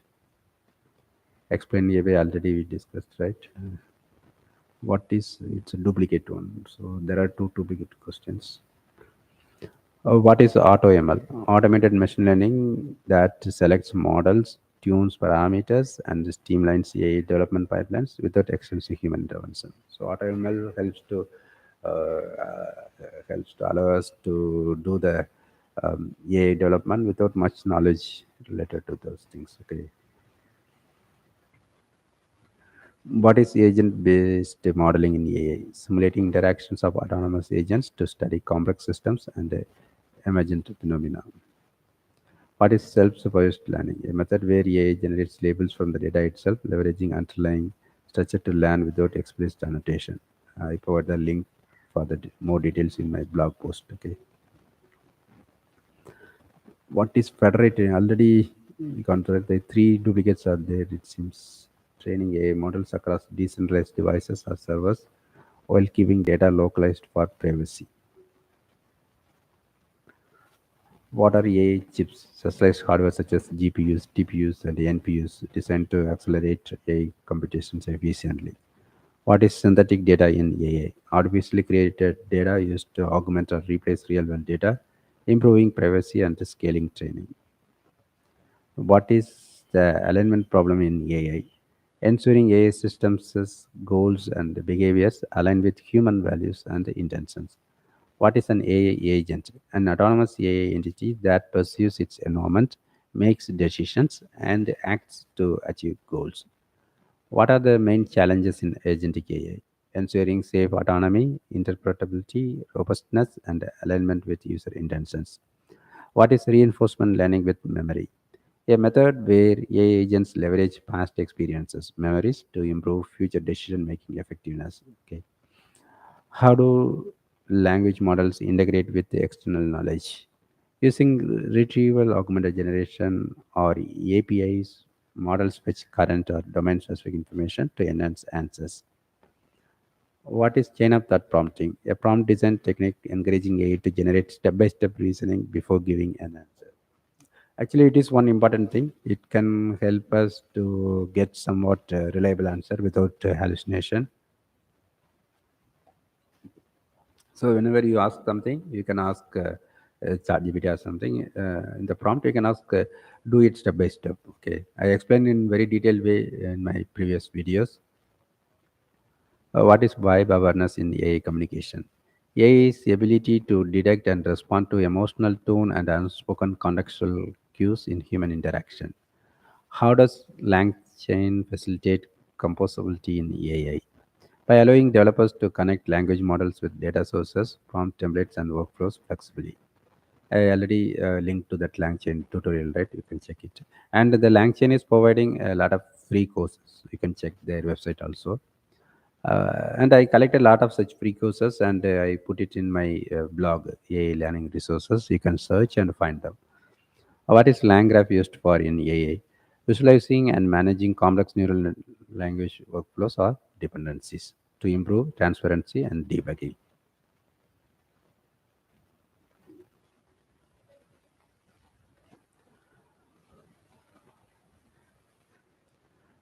Especially Langsmith, they have separate thing as Langsmith for tracking debugging purpose. Okay. How does retrieval augmented generation improve AI accuracy? By supplementing language models with the factual information retrieved in real time from databases or documents. What is multi agent collaboration in AI?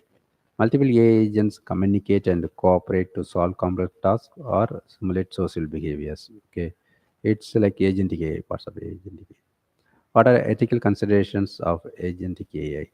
Issues include decision accountability, transparency, user consent, and preventing unintended consequences. How can MCP enhance AI agents' performance? By enabling context-aware adaptation based on stored experiences in dynamic environments. So basically, because of MCP, many people will be like connecting with a lot of sources, so it increases the context, more context. What is the difference between symbolic AI and statistical AI? Symbolic AI uses explicit rules and logic, while statistical AI relies on data-driven pattern recognition. What is meta learning in AI? AI systems that learn how to learn improve their ability to adapt quickly to new tasks. How is vibe coding applied in sentiment analysis? In sentiment analysis, vibe coding is applied by using natural language prompts to quickly generate and refine code that processes text data, detects emotional tone, and classifies sentiments without manually writing every step of the algorithm. What are examples of agentic AI in practice? Autonomous robots, virtual assistants acting on behalf of users, and AI systems managing complex workflows. Okay. Thanks for listening up to this level. If you are interested in learning AI, you can check this AI course. Okay. I already talked about it. If anyone is newly watching this, that course has more than 8 hours of tutorial videos, 9 AI books. Right now, I am offering it for very very low price. You can get it for just 300 rupees in India. Okay,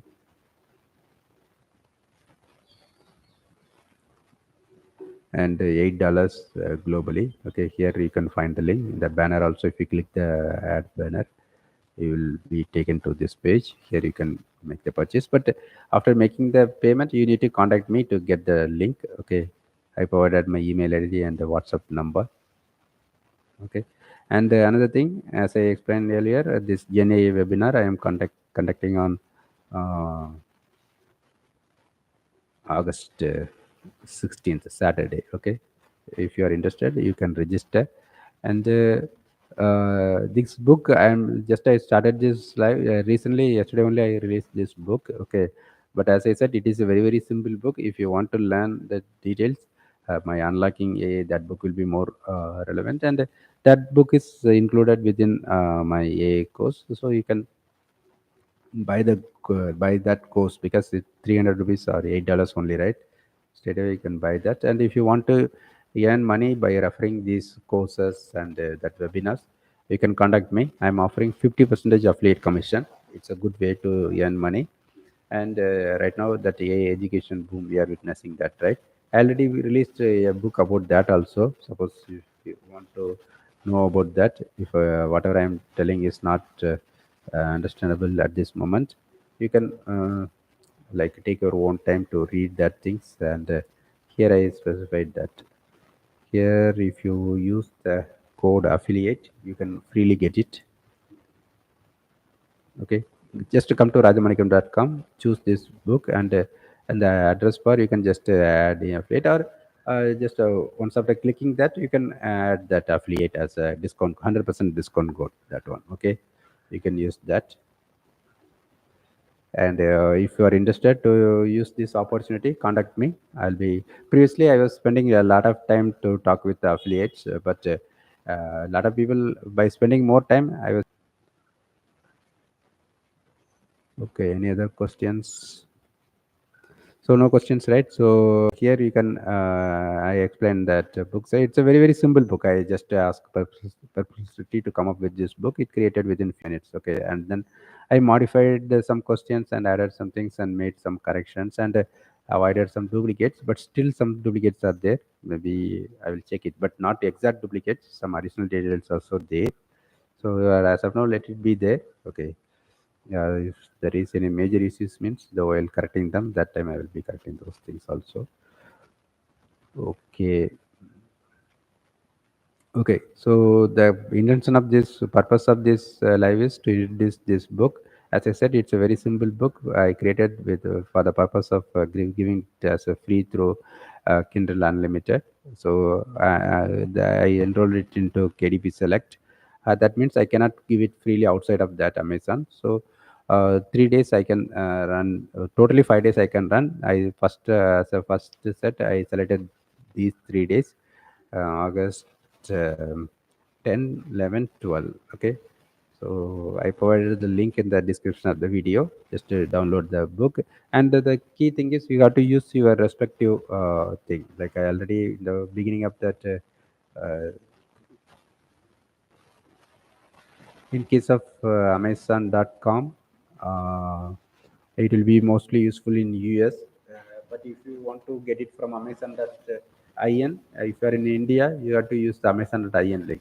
I provided the links for Amazon.com and IN. For others, if you are in Canada, Amazon.ca or something, you have to go to your site and search for my name and choose this book.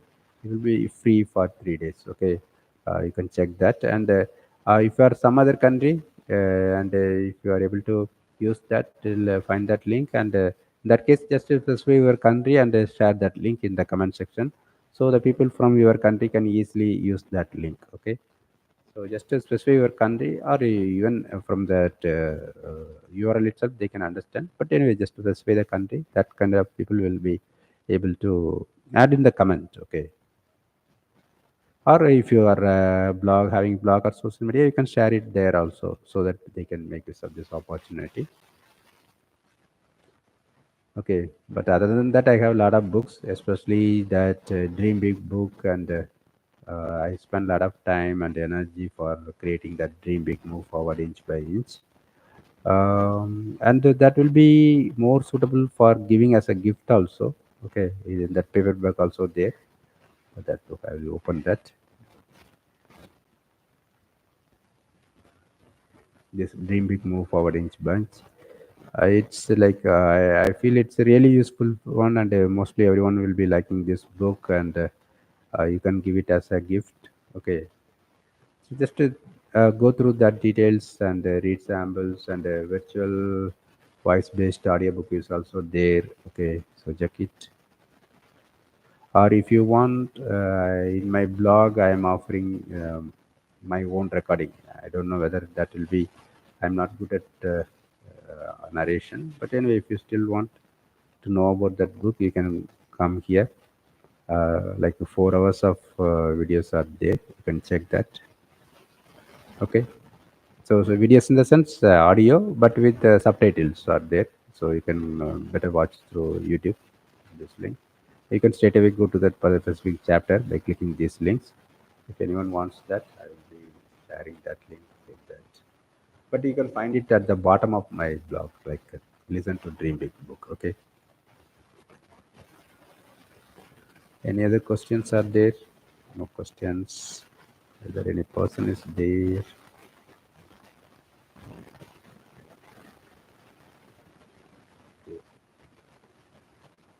Okay, that is about this book. And at Amazon, you can go through my other books. And here I add a lot of blog posts. And if you need any specific information, just ask through the comment section. I will do more analysis, and then I will come up with that.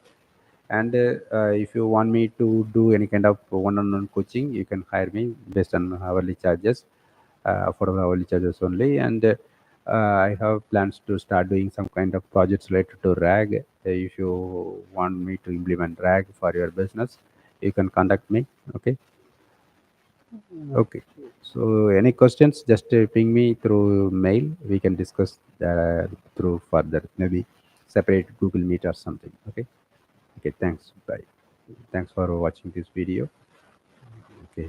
Just if you like this, share this ebook link to others, or this video link. Maybe they can find it from the description. Okay. Okay. Thanks. Bye.